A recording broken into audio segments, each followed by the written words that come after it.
Attitude उसका ऐसा है मानो उसे सब कुछ आता है। और एक बार तो उसने डॉक्टर से ही बहस कर ली थी कि ये जो ट्रीटमेंट कर रहा है ना डॉक्टर, ये सब गलत कर रहा है। और एक बार तो वो एक वकील से भी बात कर रहा था, लेकिन समझा उसको ऐसा रहा था मानो उसे वकील से ज्यादा वकालत पता हो। और जहाँ उसने आज तक कभी खेती नहीं की है, खेती बाड़ी का भी ज्ञान उसको पता है। यानी रामू जैसे लोग ना आपकी जिंदगी में भी होंगे, जिनको आता तो बहुत कम है लेकिन दिखाते हैं मानो पूरी दुनिया का ज्ञान उनके पास। और इसके पीछे भी रीजन है कि जो लोग कम जानते हैं वो लोग ऐसा क्यों दिखाते हैं कि वो बहुत ज्यादा जानते हैं। और रियलिटी में ऐसा क्यों होता है कि जिसको एक्चुअली में नॉलेज है, जो असली में ज्ञानी है, वो कम बोलता है। वो उतना नहीं दिखाएगा कि उसे बहुत कुछ आता है, तो एकदम शांत रहता है। अब ऐसा क्यों होता है और लोग ऐसा क्यों बिहेव करते हैं, उसी को हम आज के इंटरेस्टिंग एपिसोड में समझने की कोशिश करेंगे। लेकिन उससे पहले हेलो गाइस, मेरा नाम है अविनाश कुमार और आप देख रहे हो सीखो ऑफिशियल शो ह्यूमन साइकोलॉजी। देखो, कम समझ वाले, कम ज्ञान वाले लोग ज्यादा बोलते हैं, उसके पीछे 3 मुख्य कारण होते हैं। अमेरिका के 2 साइंटिस्ट थे, डेविड एंड जस्टिन। इन्होंने एक रिसर्च किया था और इस रिसर्च में उन्होंने पाया था कि जो लोग कम जानते हैं, जिन लोगों को कम ज्ञान होता है, उन्हें ये पता ही नहीं होता है कि उनको कितना कम ज्ञान है। जैसे रामू डॉक्टर को गलत इसीलिए कह पाता है क्योंकि उसे नहीं पता है कि एक डॉक्टर बनने के लिए कितनी मेहनत करनी पड़ती है, 10 साल तक पढ़ाई करनी पड़ती है और कौन कौन से सब्जेक्ट पढ़ने पड़ते हैं। उसको लगता है बस हाथ पकड़ के नर्व्स को देखना ही डॉक्टर होना होता है। इसका दूसरा रीजन भी है, वो है ज्ञान का पहाड़। देखो, जब भी आप किसी नई चीज को थोड़ा सा भी सीख लेते हो ना, तो आपका दिमाग ऐसा बोलने लगता है कि आपको बहुत कुछ पता चल गया है इसके बारे में, लेकिन वो आपका एक इल्यूजन होता है। मतलब आपके साथ भी ऐसा हुआ होगा, किसी एक टॉपिक के ऊपर अगर आपने यूट्यूब पर 2-3 वीडियोस देख ली तो आपको ऐसा लगेगा उस टॉपिक को लेकर आप पूरी दुनिया को एडवाइस दे सकते हो। मान लो आपने क्रिकेट के ऊपर 2 वीडियोस देखी है ना, आपको ऐसा लगने लगेगा कि आप आईपीएल की पूरी टीम को किस तरीके से जिताना है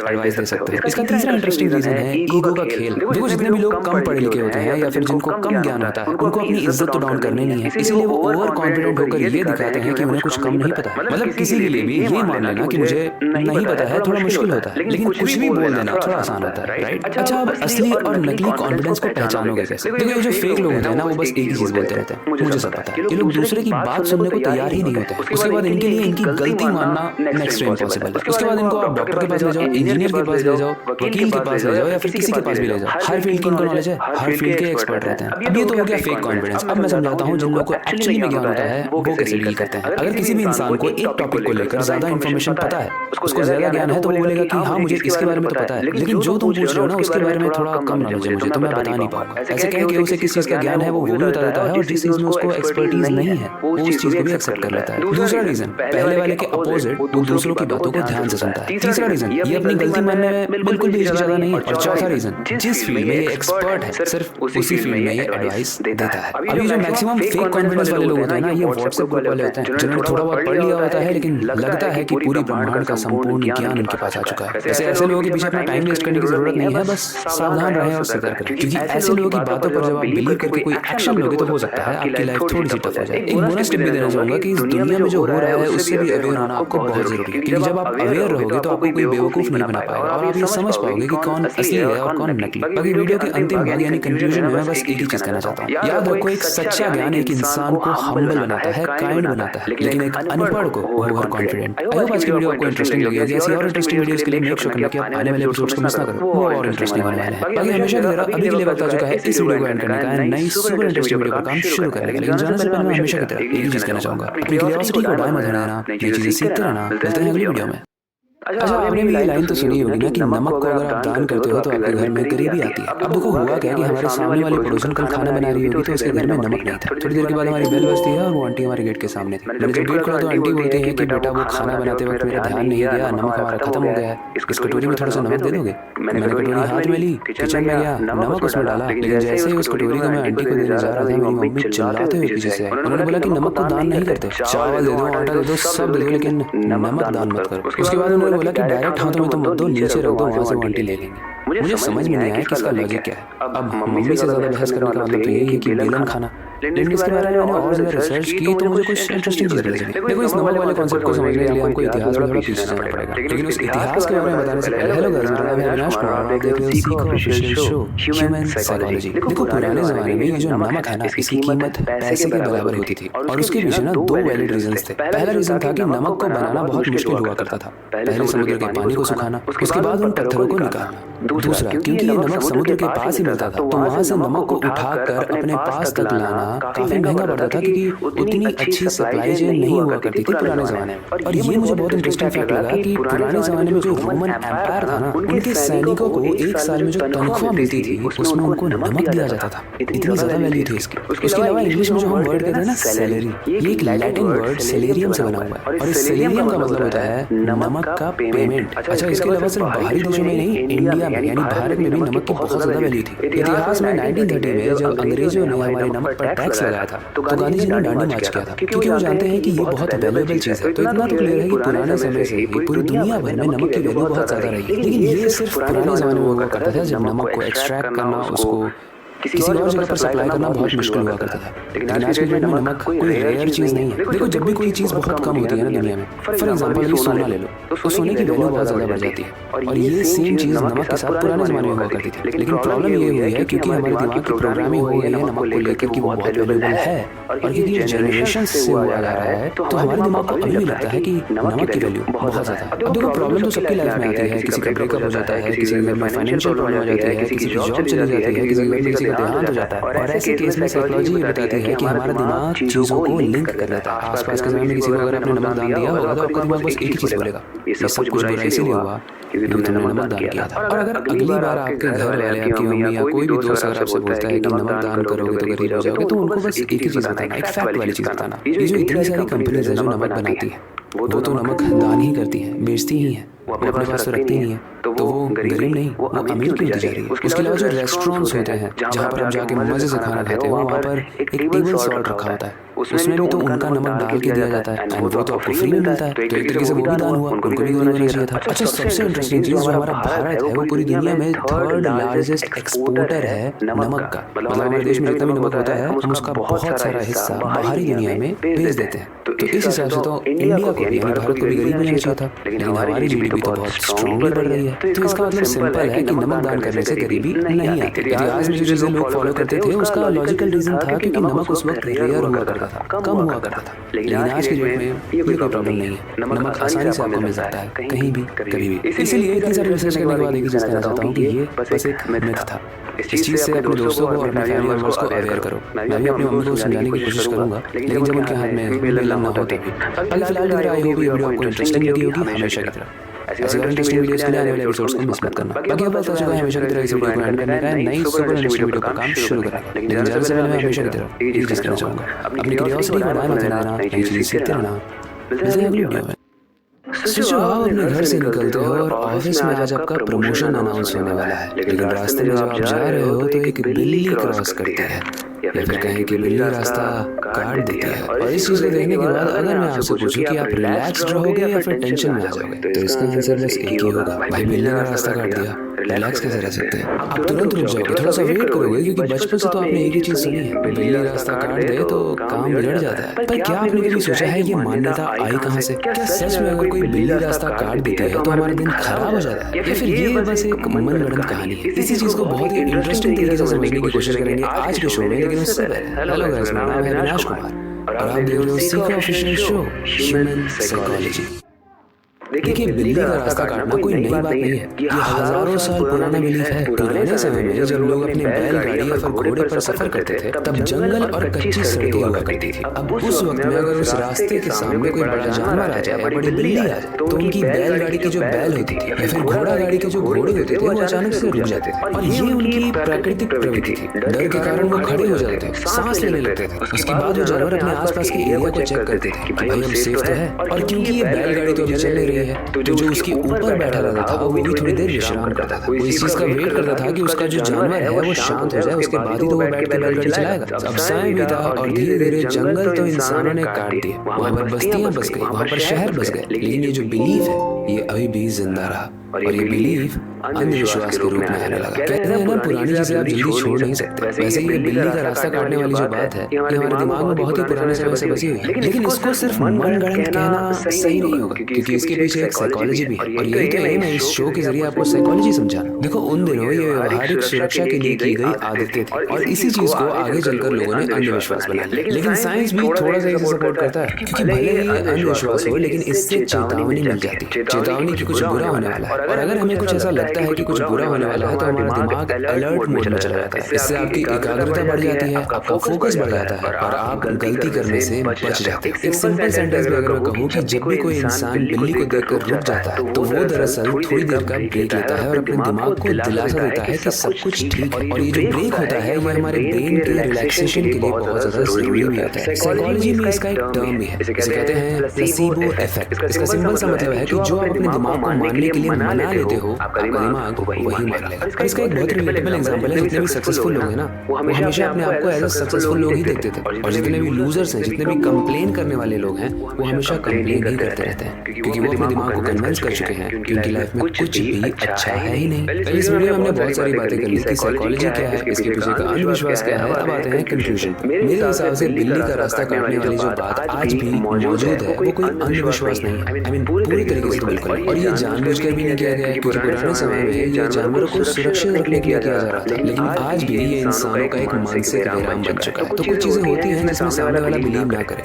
लेकिन अगर आप उसमें बिलीव करके अपनी लाइफ को अच्छा कर पा रहे हो तो साइकोलॉजी कहती है कि वो चीज आप कर सकते हो। हाँ, उसमें किसी का नुकसान नहीं होना चाहिए। बाकी इस वीडियो को देखने के बाद आपको क्या लगता है? क्या आपको इसके पीछे कोई साइंस दिखता है या फिर आपको ये अंधविश्वास लगता है? आप हमें कमेंट सेक्शन में जरूर बताना। बाकी अगर आपके पास कोई टॉपिक है जिसे आप चाहते हो हम कवर करें इस ह्यूमन साइकोलॉजी वाले एपिसोड में, तो हमें कमेंट सेक्शन में जरूर बताना, क्योंकि हमारे इस एपिसोड का टारगेट बस एक ही है, आपके आसपास हो रही सारी ही चीजों को ह्यूमन साइकोलॉजी के बेसिस पर समझाने की कोशिश करूं, क्योंकि ह्यूमन साइकोलॉजी को समझने का मतलब है अपने दिमाग को समझना। और अगर आप अपने दिमाग को समझ गए तो आपकी लाइफ आपके कंट्रोल में होगी। आई होप आज की वीडियो आपको अच्छी लगी होगी। बाकी ऐसी वीडियोस के लिए मेक श्योर करना कि आने वाले एपिसोड्स को आप मिस ना करें। फिलहाल ये वक्त आ चुका है इस वीडियो को एंड करने का और नई सुपर इंटरेस्टिंग वीडियो का काम शुरू करने का, लेकिन जाने से पहले मैं हमेशा की तरह बस एक ही चीज कहना चाहूंगा, अपनी क्यूरियोसिटी को टाइम मत होने देना, नई चीजें सीखते रहना। मिलते हैं अगली वीडियो में। कभी आपसे किसी ने कहा है कि आप जिंदगी में कभी भी सक्सेसफुल नहीं बने? इस चीज को सुनने के बाद सामने वाले की बात आपके ईगो पर लग गई और उसके बाद आपने बहुत मेहनत की। या फिर जब हम स्कूल में हुआ करते थे, मान लो हमें कोई लड़की पसंद आई है, हम उसे प्रपोज करना चाहते हैं, लेकिन हमारे दोस्त बोल देते हैं कि तेरी औकात से बाहर है। ये बात भी कई बार लड़कों के ईगो पर आ जाती है और वो उस लड़की को इम्प्रेस करने के लिए कुछ भी कर देते हैं। और ईगो के ये एक दो ही केसेस नहीं है, ऐसे बहुत सारे केसेस हैं। जैसे विभीषण को भी बेइज्जत करके जब रावण ने निकाला था अपनी लंका से, तो ये बात भी तो विभीषण के ईगो पर ही लगी थी, जिसकी वजह से वो जाकर राम भगवान की हेल्प किए एंड इसकी वजह से रावण का नाश हुआ। कहीं पर ये ईगो अच्छा होता है और कहीं पर यही ईगो बहुत बुरा भी होता है, लेकिन सवाल ये है कि ये ईगो होता क्या है? इसे बहुत ही इंटरेस्टिंग तरीके से आज के साइकोलॉजी वाले एपिसोड में समझने की कोशिश करेंगे। लेकिन उससे पहले हेलो गाइस, मेरा नाम है अविनाश कुमार और आप देख रहे हो सीखो ऑफिशियल शो ह्यूमन साइकोलॉजी। देखो, साइकोलॉजी में ईगो का मतलब होता है सेंस ऑफ सेल्फ, यानी तुम अपने आप को कैसे देखते हो। लेकिन कॉमन लैंग्वेज में ईगो को बड़ा नेगेटिव देखा जाता है। लोग ईगो का मतलब निकालते हैं मैं हमेशा सही हूं, मैं हमेशा इंपॉर्टेंट हूं, मेरी रिस्पेक्ट हमेशा होनी चाहिए। और यहीं से आपको इंटरेस्टिंग चीज समझाना चाहता हूं कि ईगो और सेल्फ रिस्पेक्ट में फर्क होता है। जो इंसान ईगो लेकर चलता है वो हमेशा बोलता रहता है कि मैं बेस्ट हूं, और कोई भी अगर उसको क्रिटिसाइज कर देता है किसी चीज में तो वो इस चीज को एज अ पर्सनल अटैक लेता है। यानी किसी भी इंसान को अगर आप सुझाव भी दोगे तो उसे ऐसा लगेगा कि आप उसे गलत बता रहे हो, वो डिफेंसिव मोड में आ जाएगा, वो रिएक्ट करने लगेगा, क्योंकि ऐसे लोगों का ईगो बहुत ही फ्रेजाइल होता है, यानी नाजुक होता है, और ये हमेशा अपनी दुनिया में सही ही रहते हैं, कभी उन्होंने कुछ गलत नहीं किया। वहीं पर दूसरी जगह आता है सेल्फ रिस्पेक्ट। देखो, सेल्फ रिस्पेक्ट में इंसान अपनी वैल्यू को जानता है, और जिस लेवल पे वो इंसान है वहां पर भी जाकर अगर उसे कोई सजेशन देता है कि भाई तुम इस तरीके से इंप्रूव कर सकते हो अपनी लाइफ में, अपनी डाइट में, अपने लुक्स में, अपनी पढ़ाई में, अपने जॉब में, तो वो उस चीज को पॉजिटिवली लेता है, क्योंकि उसे हमेशा बेटर बनते जाना है। हर जगह पे उसे अपने सेल्फ रिस्पेक्ट को मेंटेन करना है। तो अगर कोई आकर उनको क्रिटिसाइज करता है या उनकी गलतियों को पॉइंट आउट करता है तो वो इस चीज को भी अपॉर्चुनिटी लेते हैं और अपनी गलतियों को सुधारते हैं। जो लोग सेल्फ रिस्पेक्ट वाले माइंडसेट वाले होते हैं ना, उनके दिमाग में बस एक ही चीज चल रही होती है, मैं हमेशा सही नहीं हो सकता, लेकिन मुझे हमेशा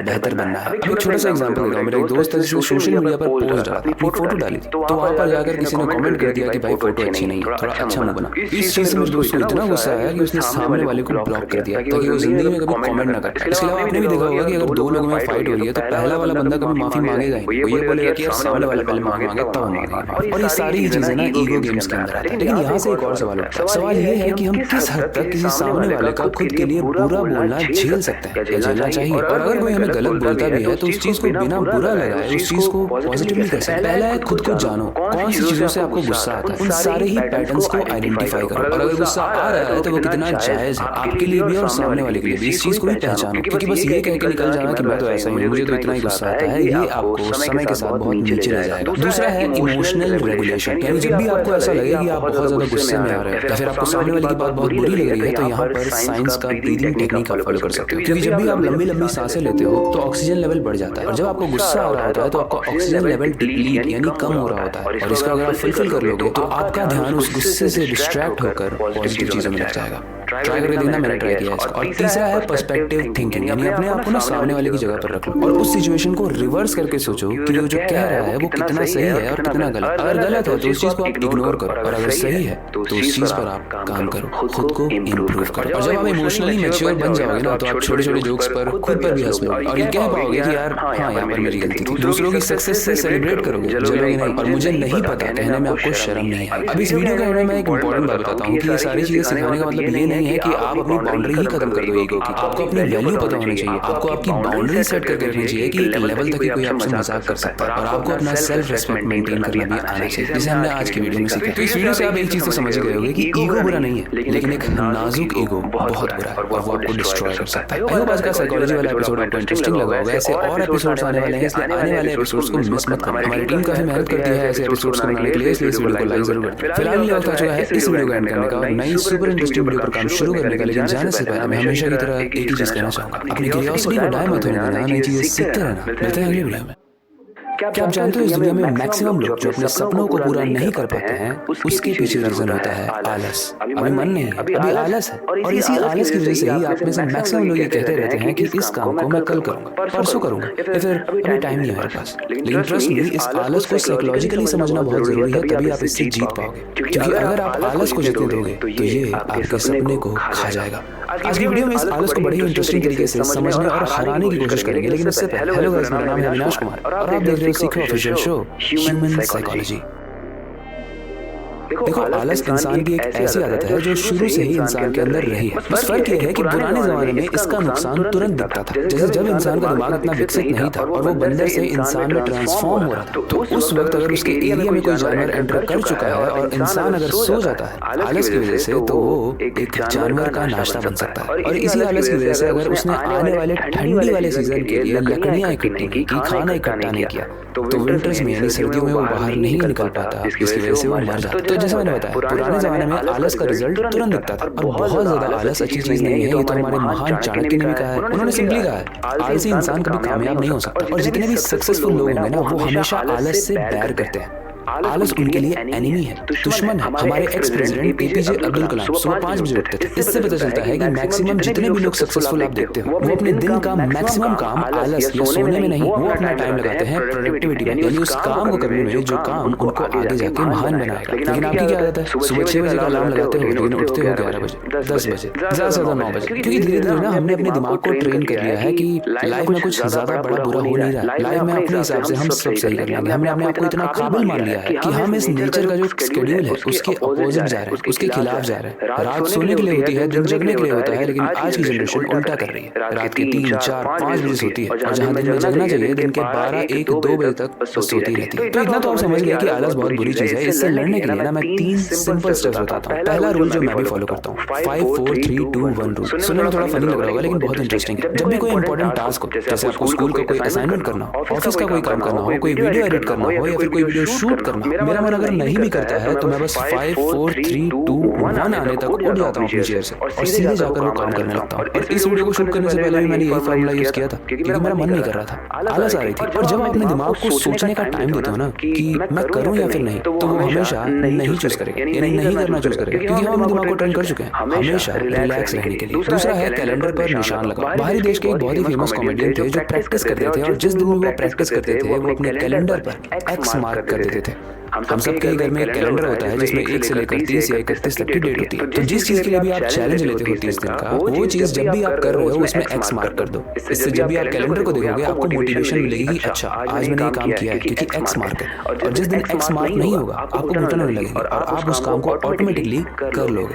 एंड इस तरीके से आप अपने आप को ट्रेन कर सकते हो आलस से हटने के लिए। दूसरा है अपनी चीजों को रेडी रखो। अभी रिसेंट का मैं एग्जांपल देता हूँ। मैं अभी गिटार सीख रहा था और गिटार का ना एक कवर होता है। अगर मैं गिटार को उस कवर में लगाकर सामने रख देता तो वो सजा हुआ सुंदर तो लगता, लेकिन उसको सीखने के लिए मुझे पहले उसको कवर से निकालना है, फिर उसको उठाना है और फिर उसके बाद उसको बजाना सीखना है। इसकी वजह से मेरे स्टेप्स ऐड हो जा रहे थे। तो अब कुछ दिनों से मैं क्या कर रहा हूँ ना, उस गिटार को सीधा बिना कवर में लगाए स्टैंड पर रखता हूँ। इसकी वजह से उसको सीधा उठाकर मैं बजाना स्टार्ट कर सकता हूँ और इससे मेरे दिमाग को इस काम करने में चैलेंज फील नहीं होता है। ये बहुत आसान हो जाता है। तो जो काम आपको करना है उसके लिए सब कुछ रेडी रखो। अगर जिम जाना है तो शूज को रेडी रखो, अगले दिन के क्लोथ्स को, कपड़ों को रेडी रखो। अगर ऑफिस जाना है तो अगले दिन के कपड़ों को प्रेस करके रखो। याद है स्कूल में हमारे पेरेंट्स कपड़ों को प्रेस करके रखते थे ताकि कुछ भी हो जाए, ऐसा कोई बहाना ना मिले जिसकी वजह से हम स्कूल ना जाए। ये वीडियो यहीं तक थी। आई होप इस वीडियो के बाद आप आलस से काफी हद तक लड़ पाओगे। बाकी साइकोलॉजी के एपिसोड्स में ऐसी बहुत सारी इंटरेस्टिंग वीडियोस आने वाली हैं, इसलिए मेक श्योर करना कि आप आने वाली वीडियोस को मिस ना करो। फिलहाल ये वक्त आ चुका है इस वीडियो को एंड करने का और नई सुपर इंटरेस्टिंग वीडियो पर काम शुरू करने का। लेकिन जाने से पहले मैं हमेशा की तरह एक ही चीज कहना चाहूंगा,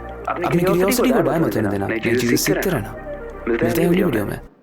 अच्छा, आपके भी किसी न किसी दोस्त ने ये जरूर बोला होगा कि आज मंगलवार है इसलिए मैं मांस नहीं खाऊंगा। रिसेंटली मेरे दोस्त ने भी ऐसा ही बोला, इसलिए मैं ये वीडियो बना रहा हूं। देखो बचपन से ना मैं वेजिटेरियन हूं, लेकिन एक दिन कुछ सेलिब्रेट करने के लिए हम सारे ही दोस्त एक रेस्टोरेंट में जाते हैं। उस रेस्टोरेंट में जाकर जिसको जो जो पसंद है वो ऑर्डर करता है। ऐसे मेरा एक दोस्त जो नॉनवेज खाता है वो चिकन को ऑर्डर कर देता है। लेकिन ऐसे मेरा दूसरा दोस्त जो खुद भी नॉनवेज खाता है वो उसको याद दिलाता है कि भाई आज मंगलवार है, आज हम नॉनवेज ऑर्डर नहीं कर सकते। अब गाइस आपको तो पता है मुझे आदत है हर चीज के पीछे लॉजिक ढूंढने की। तो ये नॉनवेज काम मंगलवार से किस तरीके से साइकोलॉजिकल कनेक्शन है वो ढूंढने में लग गया। एंड उस पर रिसर्च करने के बाद बहुत ही इंटरेस्टिंग तरीके से डिकोड करने की कोशिश करेंगे कि इंसान ऐसा क्यों सोचता है कि मंगलवार को उसे नॉनवेज नहीं खाना चाहिए। क्या है इसके पीछे साइकोलॉजिकल रीजन या फिर कहीं ऐसा तो नहीं कि इसके पीछे कोई रीजन नहीं। जानते हैं आज के एपिसोड में, लेकिन इससे पहले हेलो गाइस, मेरा नाम है अविनाश कुमार और आप देख रहे हो secret official show human psychology. धार्मिक और सांस्कृतिक कॉन्टेक्स्ट की तरफ अगर हम जाएं तो ये जो मंगल होता है ना, ये मार्स प्लैनेट को कहा जाता है और ये जो मंगलवार का दिन होता है ये हनुमान जी की पूजा के लिए सबसे शुभ होता है। और इसके पीछे ना एक इंटरेस्टिंग सी हिस्ट्री है। देखो जिन्होंने हनुमान चालीसा लिखी थी उनका नाम था श्री तुलसीदास और तुलसीदास जी ने ये साफ साफ बताया है कि हनुमान जी का जन्म ट्यूसडे के दिन हुआ था। और क्योंकि हनुमान जी का जन्म ट्यूसडे को हुआ था यानी मंगलवार को हुआ था, तो उस दिन मैक्सिमम लोग ऐसा मानते हैं कि अगर आज के दिन हम वो सारी चीजें फॉलो करेंगे जो हनुमान जी फॉलो करते थे तो हमें अपनी लाइफ में सक्सेस मिलेगी। हनुमान जी फॉलो करते थे ब्रह्मचर्य को, हनुमान जी फॉलो करते थे प्योरिटी को, और ये नॉनवेज जैसी चीजें इम्प्योर मानी जाती थी, इसीलिए लोग इसको फॉलो करते हुए ट्यूसडे को मांस खाना सही नहीं समझते। लेकिन ये चीज ना हर जगह नहीं है, इसमें ट्विस्ट है, रीजनल वेरिएशंस भी हैं इसमें। जैसे नॉर्थ ईस्ट इंडिया में जैसे यूपी, बिहार, दिल्ली, यहाँ पर सिर्फ 78% लोग इस रूल को फॉलो करते हैं। उसके बाद वेस्ट में यानी महाराष्ट्र और गुजरात में सिर्फ 68% लोग, ईस्ट में अराउंड 50% लोग और साउथ में से सिर्फ 30% लोग फॉलो करते हैं क्योंकि वहाँ पर नॉनवेज कंजम्पशन ज्यादा है। तो क्या इसका मतलब ये होगा कि साउथ में हनुमान जी की पूजा नहीं होती? बिल्कुल गलत, क्योंकि हनुमान जी साउथ इंडिया में भी बहुत ज्यादा फेमस है और उनके काफी सारे बड़े बड़े मंदिर भी हैं वहाँ पे। तो ये तो धार्मिक चीजें हो गई, लेकिन अब हम जानते हैं साइंस इसके बारे में क्या कहता है। देखो मेडिकल साइंस बहुत ही इंटरेस्टिंग चीज कहता है। वो कहता है कि ट्यूसडे हो चाहे वेंसडे हो, हमारा शरीर हर दिन एक ही तरीके से काम करता है। मतलब मंडे को अलग, ट्यूसडे को अलग, वेंसडे को अलग, थर्सडे को अलग, फ्राइडे को अलग, सैटरडे को अलग, संडे को अलग, ऐसे काम नहीं करता है। इसलिए हर दिन हमारे शरीर में जो प्रोसेस हो रही है, जो प्रक्रियाएं हो रही हैं, वो सिमिलर होती हैं। तो साइकोलॉजिकली अगर ट्यूसडे को आप नॉनवेज खाते भी हो तो आपके शरीर में कोई बदलाव नहीं आएगा, या फिर अगर नहीं खाते हो तो भी उस एक दिन से कोई शरीर में बदलाव नहीं आ जाएगा, और ना आपकी स्पिरिचुअलिटी या माइंडसेट में। और साइंस में तो अमेरिकन हार्ट एसोसिएशन ये भी कहती है कि चिकन या फिर फिश आपके दिल की हेल्थ के लिए बहुत अच्छा है, मतलब आपकी हार्ट हेल्थ के लिए। अब देखो मैं तो वेजिटेरियन हूँ, लेकिन रिसर्च में ये क्लियर है कि ट्यूसडे को अगर आप नॉनवेज खाते हो या फिर नहीं खाते हो, उसका कोई भी प्रभाव या दुष्प्रभाव आपके शरीर पर नहीं पड़ेगा। हाँ, इसके कुछ हेल्थ बेनिफिट्स जरूर है जिसे वेजिटेरियन भी ऑल्टरनेटिव सोर्स से पूरा कर सकते हैं। लेकिन इस एपिसोड से आपको ये समझ में आ गया होगा कि ट्यूसडे को नॉनवेज ना खाना,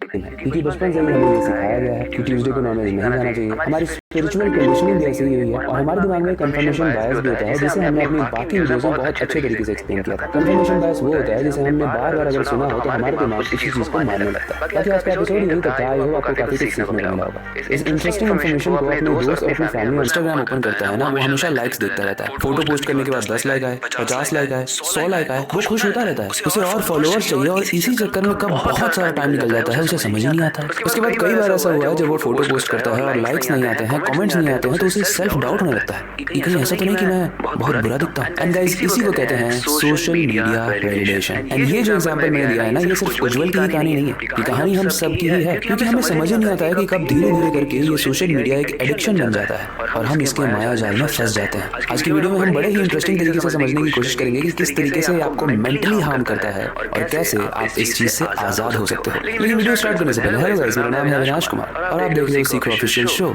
ह्यूमन साइकोलॉजी।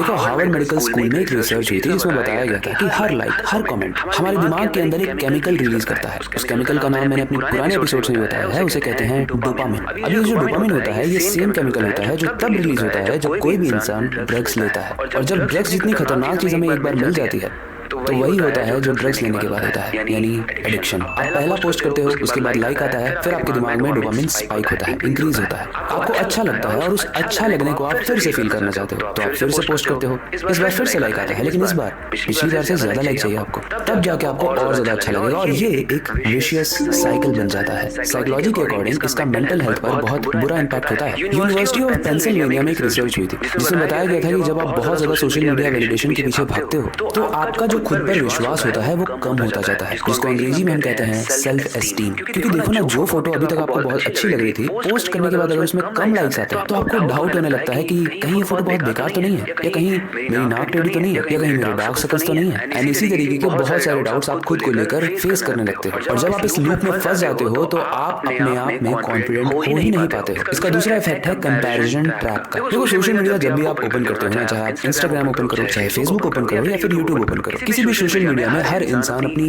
हैप्पी लाइफ दिखाता है, कोई भी रोते हुए फोटोज या वीडियोस नहीं डालता है। और जब भी आप अपने घर में बेड पर लेटकर या सोफे पे बैठकर मोबाइल को स्क्रॉल कर रहे होते हो और उन इन्फ्लुएंसर्स को देख रहे होते हो जो हंसती हुई फोटोज अपलोड कर रहे हैं, आपको भी ऐसा लगने लगता है कि क्या ऐसा तो नहीं कि मेरी ही लाइफ बहुत बोरिंग है या बुरी है। एंड फिर आप फंस जाते हो एक कंपैरिजन के ट्रैप में। आप खुद को उनसे कंपेयर करने लगते हो, जबकि लाइफ उनकी भी स्क्रीन के पीछे झड़ चल रही है, लेकिन वो आपको दिखाएंगे हमेशा वो चीज जो आपको अच्छी लगेगी। अच्छा, हमने ये समझ लिया कि हमारे दिमाग पे इसका क्या इफेक्ट होता है। अब हम समझते हैं कि ये एडिक्शन हमें लगता ही क्यों है। देखो, इंसान जो है ना वो एक सोशल एनिमल है, हिंदी में कहा जाए तो सामाजिक जानवर। अब हम लोग जानवर नहीं है, बस ये एक साइकोलॉजी का टर्म है और ये गिफ्ट इंसानों को दिया है जब इंसान बंदरों से इंसान बन रहे थे उस एवोल्यूशन के प्रोसेस में। हम हमेशा से ही किसी न किसी के साथ ही रहे हैं, कभी कबीले के ग्रुप में रहे हैं, कभी लोगों के ग्रुप में रहे हैं और अब शहरों में आ गए हैं। शहरों में आने के बाद फिजिकली तो हमारे आसपास कोई नहीं रहता है, मतलब धीरे धीरे लोग कम हो गए हैं, लेकिन उस चीज को पूरा हम करते हैं सोशल मीडिया से। जब 10 लोग हमारे बारे में कुछ कहते हैं सामने से नहीं लेकिन सोशल मीडिया पे, तो हमें ऐसा फील होता है कि हम अभी एक कबीले का पार्ट है, हम एक सोशल एनिमल वाला जो साइकोलॉजी है उसको फुलफिल कर रहे हैं, इसीलिए हमें अच्छा लगता है। इस एडिक्शन को लगने का दूसरा रीजन है इंस्टेंट ग्रेटिफिकेशन। देखो, जो भी चीज आपको बहुत ज्यादा आसानी से मिल जाती है, आपका दिमाग उस चीज को बार बार चाहेगा। जब आप अपने स्कूल में, कॉलेज में या फिर ऑफिस में कोई भी प्रोजेक्ट सबमिट करते हो तो आपको बहुत अप्रिशिएशन मिलता है, आपकी तारीफ की जाती है और आपको बहुत अच्छा लगता है, लेकिन उस तारीफ को पाने के लिए आपको बहुत मेहनत करनी पड़ी। लेकिन अगर आप मोबाइल में स्क्रॉल करोगे या फिर अपनी फोटो अपलोड करने के बाद जो आपको लाइक मिलेंगे उससे जो अच्छा लगेगा, वो प्रोजेक्ट बनाकर जब आपने सबमिट किया था उसके अच्छे लगने से ज्यादा आसान है यहाँ से अच्छा लगना। इसलिए आपका दिमाग उस चीज के लिए ज्यादा एडिक्ट हो जाता है जो उसको बहुत ही आसानी से मिल जाती है। अब जैसे मैंने इस वीडियो की स्टार्टिंग में प्रॉमिस किया था, मैं आपको आजादी दिलाने की भी ट्रिक्स बताऊंगा। 3 ट्रिक्स बताता हूँ। पहला है टाइम को लिमिट कर दो। हम सब ये जानते हैं कि मोबाइल को उठाने के बाद कब घंटों निकल जाते हैं हमें पता ही नहीं चलता। उसी मोबाइल में टाइमर सेट कर दो या अलार्म सेट कर दो 20 मिनट्स का या 30 मिनट्स का। जब अलार्म बजेगा या फिर टाइमर बजेगा तो आपको याद आ जाएगा कि भाई दिन भर इसी में गुजर रहना। दूसरा तरीका है नोटिफिकेशन बंद कर दो। देखो, जब भी आप कोई फोकस वाला काम करने जाते हो तब इस मोबाइल का नोटिफिकेशन बज जाता है और आप इस मोबाइल को उठा लेते हो। जैसे ही आप इस मोबाइल को उठाते हो, आप देखने तो नोटिफिकेशन वाले थे लेकिन आप 10 अलग अलग तरीके की चीजें देखने लगते हो। इसकी वजह से अगेन आपका टाइम वेस्ट होता है और आपका दिमाग मेंटली हार्म होने लगता है। तीसरा और सबसे इंपॉर्टेंट, आज की दुनिया में इंसान के पास दोस्त तो बहुत है डिजिटली, लेकिन जब उसकी लाइफ में कोई प्रॉब्लम आएगी या फिर खुशी शेयर करने का मोमेंट आएगा तो असली में उसके पास कोई भी नहीं बैठा होता। इसलिए मैं आपको सजेस्ट करूंगा कि रियल लाइफ कनेक्शंस बनाओ, अपने पेरेंट्स से बात करो, अपने फ्रेंड्स से बात करो और रियल अचीवमेंट्स पर फोकस करो। इस सोशल मीडिया को आपको फील मत कराने दो कि आपको अच्छा लग रहा है, एंड इसके लिए जरूरी है कि आप इसको बहुत लिमिटेड टाइम के लिए यूज करें, वरना आपको समझ में नहीं आएगा, आप कब इसके मायाजाल में पूरी तरीके से फंस जाओगे। एंड ट्रस्ट मी, ये एक भयंकर बीमारी से कम नहीं है, ये एक साइकोलॉजिकल बीमारी है जिसे आज की वीडियो को देखने के बाद आप आसानी से हरा पाओगे। बाकी आज की वीडियो यहीं तक थी। आई होप आपको पसंद आई होगी, काफी सारी हेल्प मिली होगी। अगर हेल्प मिली है तो इस चीज को, इन ट्रिक्स को अपने दोस्तों के साथ, अपने फैमिली मेंबर्स के साथ शेयर जरूर करना। बाकी फिलहाल के लिए वक्त आ चुका है इस वीडियो को एंड करने का और नई सुपर इंटरेस्टिंग वीडियो पर काम शुरू करने का। लेकिन जाने से पहले मैं हमेशा की तरह यही चीज कहना चाहूंगा, अपनी क्यूरियोसिटी को बाय मत होने देना, नई चीजें सीखते रहना। मिलते हैं अगली वीडियो में। इस वीडियो को देखने के बाद आप किसी भी इंटरव्यू को बहुत ही आसानी से क्रैक कर पाओगे, जिस तरीके से मेरे दोस्त ने क्रैक किया। देखो, हुआ क्या, 6 महीने पहले मेरे रोहन नाम के दोस्त ने अपनी ड्रीम कंपनी गूगल में इंटरव्यू दिया। उसके 2 राउंड क्लियर भी हो गए थे, लेकिन लास्ट राउंड में वो इतना नर्वस हो गया कि वो सही से बोल भी नहीं पा रहा था और इसका रिजल्ट क्या आया, वो रिजेक्ट हो गया। लेकिन 6 महीने के बाद उसने फिर से कोशिश की और इस बार उसने इस 7 गोल्डन रूल्स को फॉलो किया, जिसको हम आज की वीडियो में बहुत ही इंटरेस्टिंग तरीके से डिस्कस करने वाले हैं। ये ऐसे रूल्स हैं जिसको फॉलो करके मेरे दोस्त रोहन ने अपने इंटरव्यू को क्रैक किया। एंड अगर इन रूल्स को आप फॉलो करते हो तो आप किसी भी इंटरव्यू को बहुत ही इजीली क्रैक कर पाओ। तो चलो समझते हैं इन 7 गोल्डन रूल्स को, लेकिन उससे पहले हेलो गाइस, मेरा नाम है अविनाश कुमार और आप देख रहे हो सीखो ऑफिशियल शो ह्यूमन साइकोलॉजी। देखो, इंटरव्यू इंसान के लिए एक जंग की तरह होती है। उस वक्त आप बहुत नर्वस होते हो, लेकिन अगर उस वक्त आपके पास एक पावरफुल स्ट्रेटजी है तो आप जीत जाओगे उस जंग को। और उस जंग को जीतने के लिए आप वेल प्रिपेयर्ड होने चाहिए। एंड इसी के लिए ये 7 रूल्स हैं जो आप 7 दिन में फॉलो करने वाले हो। देखो, इस 7 दिन में जो पहले 3 दिन होते हैं उसमें आप कंपनी के बारे में जानने वाले हो। देखो, हार्वर्ड यूनिवर्सिटी के अकॉर्डिंग 80% लोग इंटरव्यू में फेल होते हैं और उसका रीजन ये है कि उन्हें कंपनी के बारे में पता ही नहीं होता। लेकिन ये सीक्रेट प्लान कहता है कि आपको कंपनी की हिस्ट्री एंड रिसेंट में जो भी 3 महीने में अपडेट हुए हैं वो सब कुछ पता होना चाहिए। फॉर एग्जाम्पल, अगर आप गूगल का इंटरव्यू देने जा रहे हो तो उसका कॉम्पिटिटर कौन है, उसके अंदर कल्चर क्या है, और सबसे बेस्ट अगर हो सकता है तो उस कंपनी का लिंक्डइन प्रोफाइल देखें। उसके बाद 7 दिन प्लान के चौथे से 5वें दिन में आपको कुछ कॉमन सवाल तैयार करने हैं। ये वो कॉमन सवाल है जो इंटरव्यू में अक्सर पूछे जाते हैं। यूजुअली लोग पूछते हैं कि अपने बारे में बताओ, इसलिए 2 मिनट का इंट्रो रेडी कर लो। दूसरा सवाल पूछते हैं कि ये कंपनी तुम्हें क्यों चाहिए, और इसका सही आंसर देने के लिए आपको कंपनी के बारे में पता होना चाहिए। इस कंपनी को ज्वाइन करने के क्या फायदे हैं और किस तरीके से ये बाकी दुनिया से डिफरेंट कंपनी है, मतलब थोड़ा तारीफ तो करनी पड़ेगी कंपनी की। तीसरा, अपनी काबिलियत और अपनी कमजोरी दोनों को ही पता करो। लेकिन मेरा एक पर्सनल सजेशन है कि आपकी कमजोरी ऐसी नहीं होनी चाहिए जो कंपनी के लिए बहुत नुकसानदायक हो, और आपका स्ट्रेंथ यानी आपकी जो पावरफुल स्किल है वो हमेशा ऐसी होनी चाहिए जो कंपनी को हमेशा बेनिफिट दे। जैसे आप अपनी स्ट्रेंथ में ये नहीं बता सकते कि मैं 10 घंटे तक सो सकता हूँ, राइट। एंड फोर्थ एंड सबसे इंपॉर्टेंट क्वेश्चन, मैं आपको क्यों हायर करूँ, मैं आपको क्यों रखूँ, ये क्वेश्चन अक्सर इंटरव्यूअर पूछते हैं। इसका आंसर अगर स्ट्रांग होगा तो आपके सिलेक्शन के चांसेस बहुत बढ़ जाते हैं। इसके बाद आता है 6th एंड 7th डे। ये है इंटरव्यू को प्रैक्टिस करने का फाइनल स्टेज। अच्छा, ये तो बेसिक चीजें हुई, लेकिन कुछ कॉम्प्लेक्स चीजें भी हैं जो इंटरव्यूअर आपसे पूछ सकता है। जैसे वो पूछ सकता है कि आपकी सबसे बड़ी कमजोरी क्या है। तो ऐसे में अगर आप कह दो कि मैं बहुत आलसी हूँ तो ये चीज कंपनी में बहुत नुकसानदायी हो सकती है। ऐसे केस में अगर आप अपना कोई वीकनेस बता रहे हो तो आप ये बताओ कि उसको सही करने के लिए भी आप क्या कर रहे हो। फॉर एग्जाम्पल, अगर मैं इसका आंसर दूंगा तो मैं बताऊंगा कि मैं आलसी तो हूँ सर, लेकिन मेरे को खाना खाने के बाद आलस आती है। तो मैं क्या करता हूँ ना कि मैं अपना काम खाना खाने से पहले ही सारा कर लेता हूँ, या फिर बहुत कम काम बचता है जो खाना खाने के बाद होता है, और वो कम काम भी बहुत लीस्ट प्रायोरिटी का होता है। अब इन दोनों ही आंसर्स में अगर आप इंटरव्यूअर होते तो आप भी सेकंड आंसर वाले को सिलेक्ट करते। इसके बाद कुछ कॉमन मिस्टेक जो हर रिजेक्ट होने वाला इंसान करता है। पहला, बहुत ज्यादा बोलना। दूसरा, पिछले जॉब की बहुत ज्यादा बुराई करना। तीसरा, झूठ बोलना। चौथा, बार बार अपने फोन को देखना। पांचवा, बेचैनी एंजाइटी को दिखाना। और 6th, अपनी सैलरी को, अपनी तनख्वाह को बहुत ज्यादा जल्दी या बहुत ज्यादा में डिस्कस करना। तो गाइस, ये सारी इंपॉर्टेंट बातें जिसको अगर आप ध्यान रखते हो तो आप किसी भी इंटरव्यू को बहुत ही आसानी से क्रैक कर सकते हो। ऑब्वियसली इसके लिए आपके पास स्किल होनी चाहिए जो कंपनी चाहती है, लेकिन अगर आपके पास स्किल है एंड आप इन चीजों को प्रैक्टिस कर लो जो मैंने इस वीडियो में बताई है, ट्रस्ट मी, इंटरव्यू क्रैक हो जाएगा। एडवांस में कांग्रेचुलेशंस। बाकी आई होप आज का एपिसोड आपको पसंद आया होगा। आने वाले एपिसोड्स और ज्यादा इंटरेस्टिंग होने वाले हैं, इसलिए मेक श्योर करना कि आप आने वाले एपिसोड्स को मिस ना करो। फिलहाल ये वक्त आ चुका है इस वीडियो को एंड करने का, नई सुपर इंटरेस्टिंग वीडियो पर काम शुरू करने का। जाने से पहले मैं हमेशा की तरह एक ही चीज कहना चाहूंगा, अपनी क्यूरियोसिटी को डाल मत देना, नई चीजें सीखते रहना। मिलते हैं अगली वीडियो में।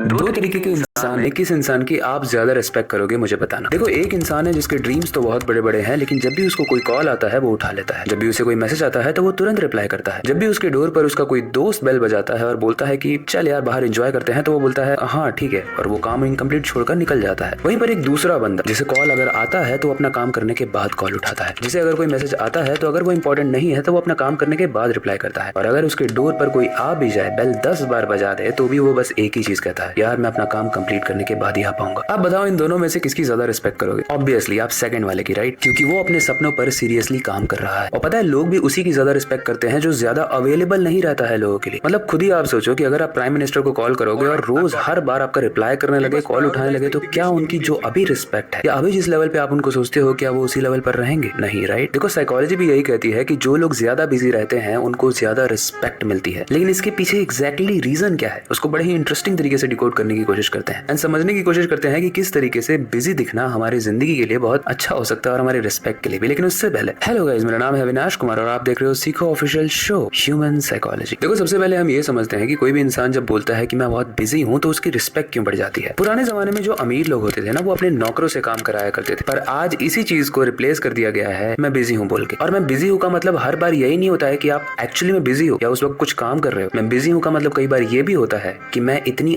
आसानी से अवेलेबल नहीं हो तुम्हारे लिए। इसका दूसरा रीजन है फोमो यानी फियर ऑफ मिसिंग आउट। देखो जब भी आप किसी चीज के लिए बहुत कम अवेलेबल रहते हो तो सामने वाला आपकी ऑटोमेटिकली रिस्पेक्ट करने लगता है। आप सोने को ही देख लो, इस दुनिया में कितना कम सोना है, लेकिन जितना भी है उसकी वैल्यू बहुत ज्यादा है। इसका मतलब कोई चीज अगर कम अवेलेबल रहती है तो ऑटोमेटिकली उसकी वैल्यू बढ़ जाती है। अच्छा, एक चीज बड़ी इंटरेस्टिंग है कि लोग बिजी दिखने के लिए करते क्या है वो समझते हैं। लोग सोशल मीडिया पर बहुत ड्रामा करते हैं, वो स्टोरी लगा देंगे कि बैक टू मीटिंग या बैक टू वर्क, बट उस वक्त पता है वो क्या कर रहे होते हैं, नेटफ्लिक्स पर कोई एपिसोड देख रहे होते हैं। दूसरा, फोन में कुछ और चल रहा होगा लेकिन फेस ऐसा बनाएंगे मान लो वो बहुत बिजी है, यानी कुछ अच्छा काम कर रहा है। लेकिन अब आती है असलियत जो साइकोलॉजी बताती है। देखो ये सच है कि कोई भी इंसान अगर कम अवेलेबल है तो उसकी रिस्पेक्ट होती है, लेकिन आप बस अगर दिखाने के लिए ही अपने आप को बिजी दिखा रहे हो तो आप अंदर से खोखले बनते जा रहे हो। एक रिसर्च ये कहती है कि जो लोग ज्यादा बार बार बोलते हैं ना कि आई एम बिजी, वो लोग मोस्ट ऑफ द टाइम सबसे कम प्रोडक्टिव होते हैं। मतलब वो लोग करने से ज्यादा दिखाने में अपनी एनर्जी को डाल देते हैं। लेकिन 3 तरीके हैं जिससे आप सच में लोगों की रिस्पेक्ट पा सकते हो, और वो तरीका मैं बिजी हूँ बोल के नहीं है। सबसे पहला है रिजल्ट्स पर फोकस करो। बिजी दिखने से ज्यादा बिजी होने पर फोकस करो। जो आप शेड्यूल खुद के लिए बनाते हो, अपने ड्रीम्स को अचीव करने के लिए बनाते हो, उन चीजों पर एक्शन लो। दूसरा है बाउंड्रीज क्रिएट करो। हर वक्त अवेलेबल रहना जरूरी नहीं है। कई बार कुछ फोन कॉल्स को आप इग्नोर कर सकते हो, उनसे बाद में बात कर सकते हो, या फिर उनको टेक्स्ट बैक करके बता सकते हो कि मैं अभी काम कर रहा हूँ। लेकिन जब आप काम कर रहे हो तभी आपको बोलना है, ये नहीं कि आप नेटफ्लिक्स देख रहे हो या फिर एंजॉय कर रहे हो एंड देन फिर ये सारी चीजें करो आप। तीसरी चीज, अपने आप से पूछो कि इन दिनों जो आप अपना फेस इस दुनिया को दिखा रहे हो, क्या वो आपका रियल फेस है या फिर वो फिल्टर्ड फेस। आप जब भी रियल बन रहे होगे ना तो आप अपने ड्रीम्स की तरफ सही बढ़ रहे होगे, सही स्पीड से, बिना दिखावट। जब आप फिल्टर्ड फेस लगा रहे होगे, अपने आप को ज्यादा फ्लेक्स कर रहे होगे, तो आप अपने ड्रीम्स की तरफ नहीं बढ़ रहे होगे, आप सिर्फ लोगों को इंप्रेस करने की तरफ बढ़ रहे होगे। तो हो सकता है उसमें टेम्परेरी आपको रिस्पेक्ट मिल जाए, लेकिन लॉन्ग टर्म में धीरे धीरे रिस्पेक्ट कम होने लगेगी। कंक्लूजन में बस एक ही चीज कहना चाहता हूँ, बिजी दिखना आसान है लेकिन बिजी होना मुश्किल। बाकी आज की वीडियो यही तक थी। आई होप आपको समझ में आया होगा कि बिजी होने का असली मतलब क्या है, प्रोडक्टिव होने का असली मतलब क्या है, और इसके पीछे की साइकोलॉजी क्या है। और ऐसी और इंटरेस्टिंग वीडियोस आने वाले एपिसोड्स में आने वाली हैं, इसलिए मेक श्योर करना कि आप मिस ना करो। बाकी अभी के लिए वक्त आ चुका है इस वीडियो को एंड करने का, नई सुपर इंटरेस्टिंग वीडियो पर काम शुरू करने का। लेकिन जाने से पहले मैं हमेशा की तरह एक ही चीज कहना चाहूंगा, अपनी क्यूरियोसिटी को डाय मत होने देना, नई चीजें सीखते रहना। मिलते हैं अगले वीडियो में।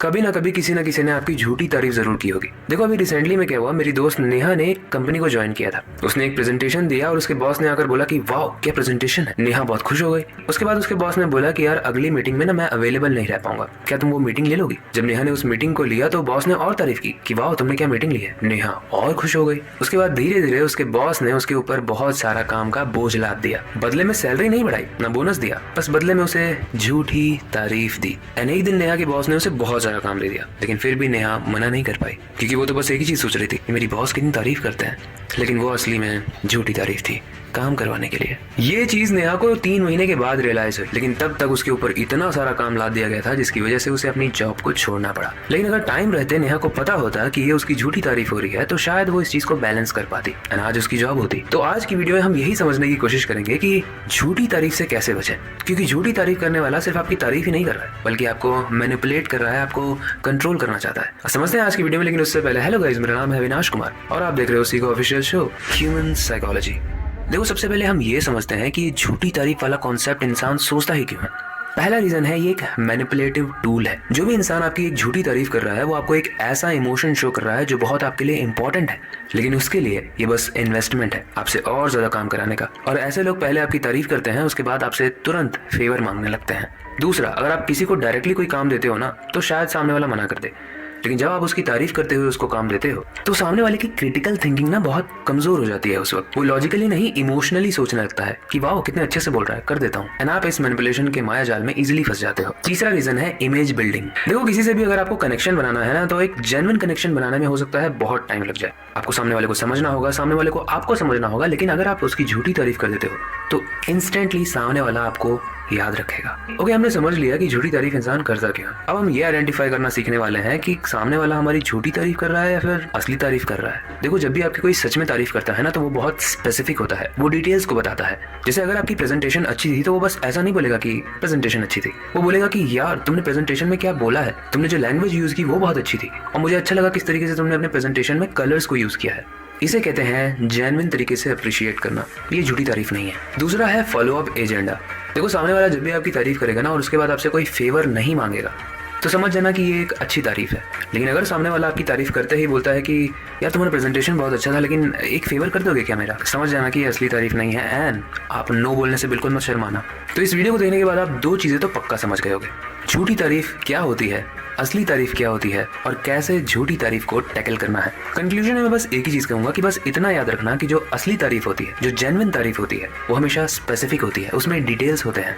और जब आप असली और नकली तारीफ को पहचानने में एक्सपर्ट बन जाते हो तो आपको सामने वाला मैनिपुलेट कर पाए ऐसा हो ही नहीं सकता। होशियार रहो और मैनिपुलेशन से बचो और ऐसी ही साइकोलॉजी की वीडियोस देखते रहो भाई, अवेयर होने के लिए। इसलिए मेक श्योर करना कि आप उन्हें मिस ना करो। आई होप ये वीडियो आपको अच्छी लगी होगी। बाकी हमेशा की तरह फिलहाल वक्त आ चुका है इस वीडियो को एंड करने का, नई सुपर इंटरेस्टिंग वीडियो पर काम शुरू करने का। लेकिन जाने से पहले मैं हमेशा की तरह एक ही चीज कहना चाहूंगा, अपनी क्यूरियोसिटी को डाई मत होने देना, नई चीजें सीखते रहना।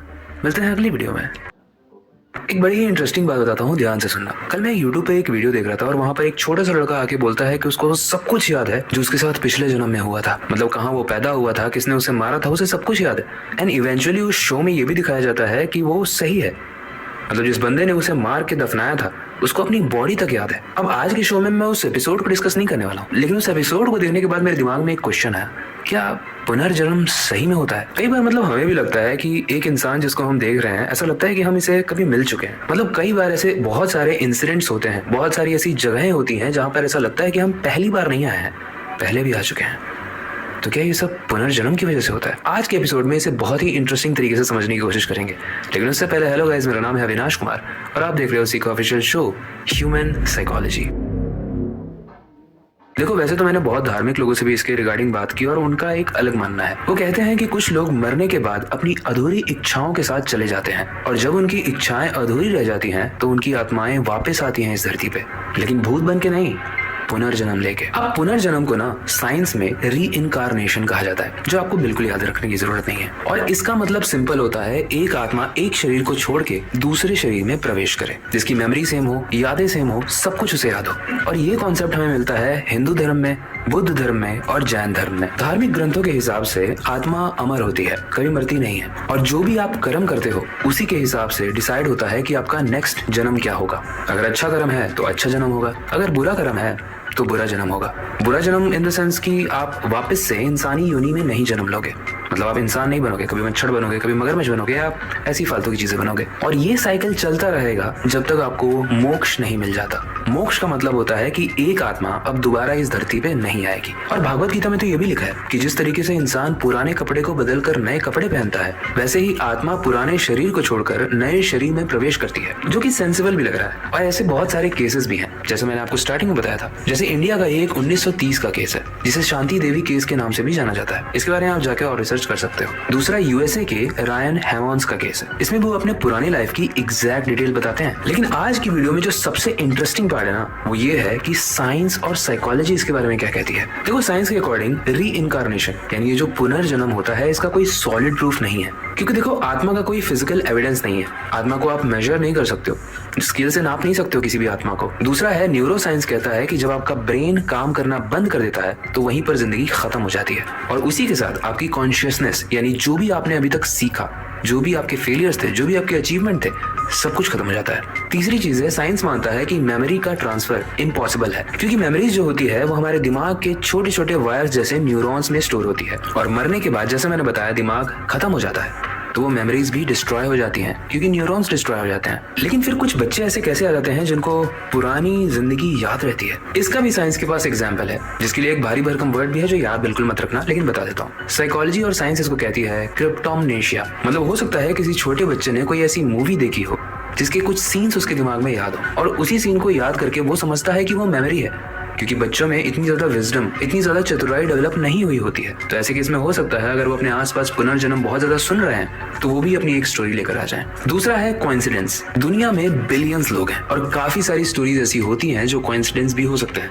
मतलब अगर आप अपना कैमरा ऑन करके उसमें सारी चीजें बताते हो कि आपके साथ पुराने जन्म में क्या हुआ था, भले ही वो स्टोरी आपने मनगढ़ंत भी बनाई होगी, तो इस दुनिया में ऐसा कोई ना कोई इंसान होगा जिसके रिलेटिव्स के साथ एग्जैक्टली ऐसा ही हुआ होगा जैसा आप बता रहे हो, और हो सकता है वो आपको रीच आउट करे। एंड इसी को कहते हैं कोइंसिडेंस। मतलब आपने मनगढ़ंत स्टोरी बनाई लेकिन वो मैच हो गई। इसका तीसरा रीजन है माँ बाप। देखो, माँ बाप बहुत रिस्पॉन्सिबल होते हैं अपने बच्चे के दिमाग को शेप देने के लिए।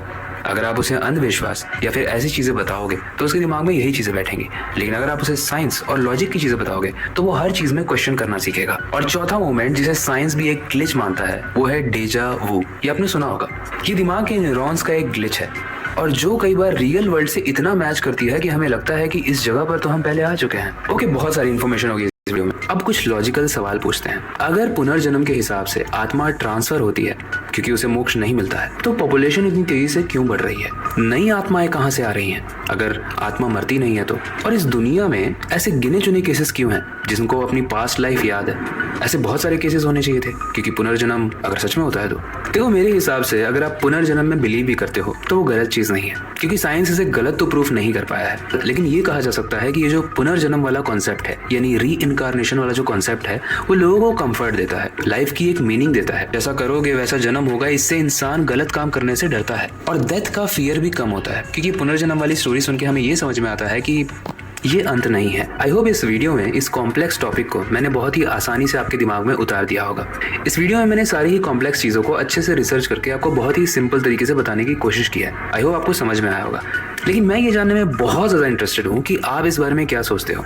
ये जो री इनकारनेशन है, यानी ये जो पुनर्जन्म है, ये मिथ है या फिर रियलिटी? आप हमें कमेंट सेक्शन में मिथ या रियलिटी कमेंट करके जरूर बताना। फिलहाल के लिए आई होप आपको ये वीडियो पसंद आई होगी। हीरो जैसा नहीं दिखता है, ना फिल्म स्टार जैसा चेहरा है और ना ही रोज जिम जाकर बॉडी बनाता है, लेकिन उसके बावजूद भी लड़कियां उससे ज्यादा अट्रैक्ट होती हैं। उसकी तरफ लड़कियों का ज्यादा झुकाव होता है। वहीं एक दूसरा लड़का जो दिखने में एकदम स्मार्ट है पर बहुत ही सीधा साधा और चुपचाप रहता है, वो जिम भी जाता है, बॉडी भी बनाता है। तो अब इन दोनों ही केस में दूसरा वाला लड़का ज्यादा स्मार्ट है, फिर भी लड़कियां पहले वाले एवरेज लुकिंग बंदे से क्यों अट्रैक्ट हो रही हैं? क्योंकि मेरे प्यारे दोस्त, अगर आपको ऐसा लगता था कि लड़कियां सिर्फ चेहरा ही देखती हैं या आपकी बॉडी ही देखती हैं, तो ये सच नहीं है। लड़कियों को कैसे लड़के पसंद हैं, इसके पीछे ह्यूमन साइकोलॉजी है, जिसको हम बहुत ही इंटरेस्टिंग तरीके से आज के एपिसोड में समझने की कोशिश करेंगे। लेकिन उससे पहले, हेलो गाइस, मेरा नाम है अविनाश कुमार और आप देख रहे हो सीखा ऑफिशियल शो ह्यूमन साइकोलॉजी। पहला पॉइंट है कॉन्फिडेंस। ह्यूमन साइकोलॉजी कहती है कि लड़कियों को सिर्फ आपका चेहरा आकर्षित नहीं करता है, सबसे इंपॉर्टेंट पॉइंट होती है आपका कॉन्फिडेंस और आपका तरीका। एग्जाम्पल के लिए आप देख लो कि गांव या छोटे शहरों में आपने देखा होगा कि एक लड़का होता है जो अपनी बात को खुलकर रखता है, टीचर के सवालों का जवाब देता है और लोगों के बीच में खड़ा होकर अपना ओपिनियन या अपने जो थॉट्स होते हैं उसके दिमाग में वो उसे रख पाता है। वहीं दूसरा लड़का है जो हर सिचुएशन में अपने आप को पीछे रखता है। इसका आंसर सिंपल है, भले ही वो लड़का जो हर जगह पार्टिसिपेट कर रहा है वो थोड़ा एवरेज, थोड़ा नॉर्मल भी दिखता हो, लड़कियां उससे ज्यादा अट्रैक्ट होंगी क्योंकि उसकी पर्सनालिटी वैसी है, उसमें एक लीडरशिप क्वालिटी है जिसकी वजह से उसका कॉन्फिडेंस साफ साफ दिखता है। और ये क्वालिटी है तो फर्क नहीं पड़ता आपका चेहरा बहुत सुंदर है या फिर एवरेज। दूसरा पॉइंट है डेयरिंग। देखो, लड़कियां जो लड़कों को सेलेक्ट करती हैं उसको सिलेक्शन प्रोसेस कहते हैं, और हम लोग जब बंदरों से इंसान बने, जिसको हम साइंटिफिक लैंग्वेज में ह्यूमन एवोल्यूशन कहते हैं, तो इस प्रोसेस के दौरान हर लड़की अपने मेल पार्टनर को स्ट्रॉन्ग और एडवेंचरस चाहती है, वो बोरिंग नहीं चाहती उसको। अब ऐसे केस में जो लड़का चुपचाप रहता है, अपने थॉट्स को रख ही नहीं पाता है,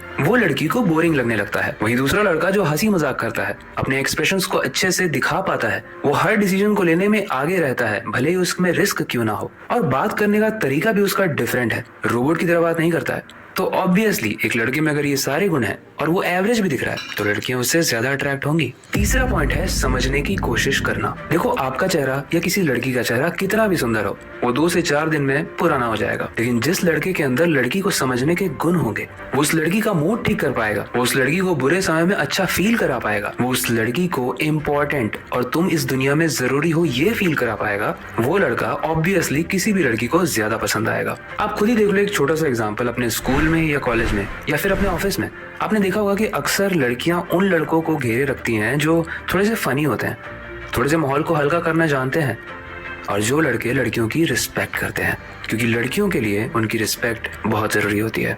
चौथा पॉइंट बहुत इंपॉर्टेंट है, दूसरों की इज्जत। मान लो गांव में 5 लड़के हैं और जो तीसरा लड़का है उसको रिस्पेक्ट ज्यादा मिलती है बाकी लड़कों से भी, तो आपको क्या लगता है लड़की उन 5 में से किससे अट्रैक्ट होगी? ऑब्वियसली उस लड़के से जिसको रिस्पेक्ट ज्यादा मिलती है। फॉर एग्जांपल, आपके कोचिंग में एक लड़का है जो बहुत मेहनत करता है और टीचर का फेवरेट है, या फिर आपके मोहल्ले में एक लड़का है जो क्रिकेट खेलता है और मैक्सिमम टाइम वही कैप्टन बनता है, तो ऑब्वियसली लड़कियां उसी को पसंद करेंगी। हमने ये चारों पॉइंट डिस्कस कर लिए, अब इसको कंक्लूजन में रिवाइज कर लेते हैं। देखो, वीडियो को एंड तक देखा तो आपको ये समझ में आ गया होगा कि सिर्फ चेहरा मैटर नहीं करता। अगर सिर्फ चेहरा ही मैटर कर रहा होता तो लड़के लीपा पोती करके लड़कियों को पटा रहे होते, क्योंकि ऊपर से चेंज करना आसान है लेकिन अंदर से चेंज करना मुश्किल। अपने अंदर कॉन्फिडेंस लाना, खुलकर बातें करना, दूसरों के साथ रहना और उन्हें बुरा नहीं बल्कि अच्छा फील कराना और सही समय आने पर स्टैंड लेना, ये सारी चीजें जो भी लड़का अपने अंदर ले आएगा ऑब्वियसली उसे लड़कियां ज्यादा पसंद करेंगी। आई होप आज की वीडियो से आपको बहुत कुछ सीखने को मिला होगा। इसका नेक्स्ट वाला जो एपिसोड आने वाला है वो तो बहुत ही इंटरेस्टिंग आने वाला है, इसलिए मेक श्योर करना कि आप आने वाले एपिसोड्स को मिस ना करो, क्योंकि ह्यूमन साइकोलॉजी एक ऐसी चीज है जिसे अगर आप समझ गए तो हर रिश्ते में, हर बिजनेस में और अपनी लाइफ में सबसे आगे निकल जाओगे। बाकी अगर आपके पास इस वीडियो से रिलेटेड कोई फीडबैक है या फिर सजेशन है, आप हमें कमेंट सेक्शन में दे सकते हो। फिलहाल वक्त आ चुका है इस वीडियो का एंड करने का और नई सुपर इंटरेस्टिंग वीडियो पर काम शुरू करने का, लेकिन जाने से पहले हमेशा की तरह एक ही चीज कहना चाहूंगा, अपनी क्यूरियोसिटी को डाय मत होने दो। इस चीज को समझने से पहले एक सिचुएशन इमेजिन करते हैं, एक सिचुएशन जिसमें आप रोज जिम जाते हो, अपने शरीर पर अच्छा ध्यान देते हो, अच्छा खाना खाते हो, कमाने के लिए अच्छी मेहनत करते हो और जिंदगी में एक वक्त ऐसा आता है जब आप अच्छा कमाने लगते हो, आपकी फिजिक अच्छी हो जाती है, आपकी बॉडी अच्छी हो जाती है और आप दिखने भी अच्छे लगते हो, तभी आप एकदम से बीमार पड़ जाते हो। उस बीमारी के चलते आपकी जॉब जाने लगती है, आपकी हेल्थ खराब होने लगती है और आप दिखने में भी काफी अजीब लगने लगते हो। अब ये सारी चीजें एक साथ होती है, इस चीज से आपको बहुत बुरा लगता है, लेकिन इस चीज का आंसर आपके घर वालों या आपके रिलेटिव्स के पास जरूर होता है एंड वो कहते हैं इसको बुरी नजर। और ये बुरी नजर लगना अगर आप भारत में रहते हो तो आपने बचपन से कभी ना कभी कहीं ना कहीं जरूर सुना होगा।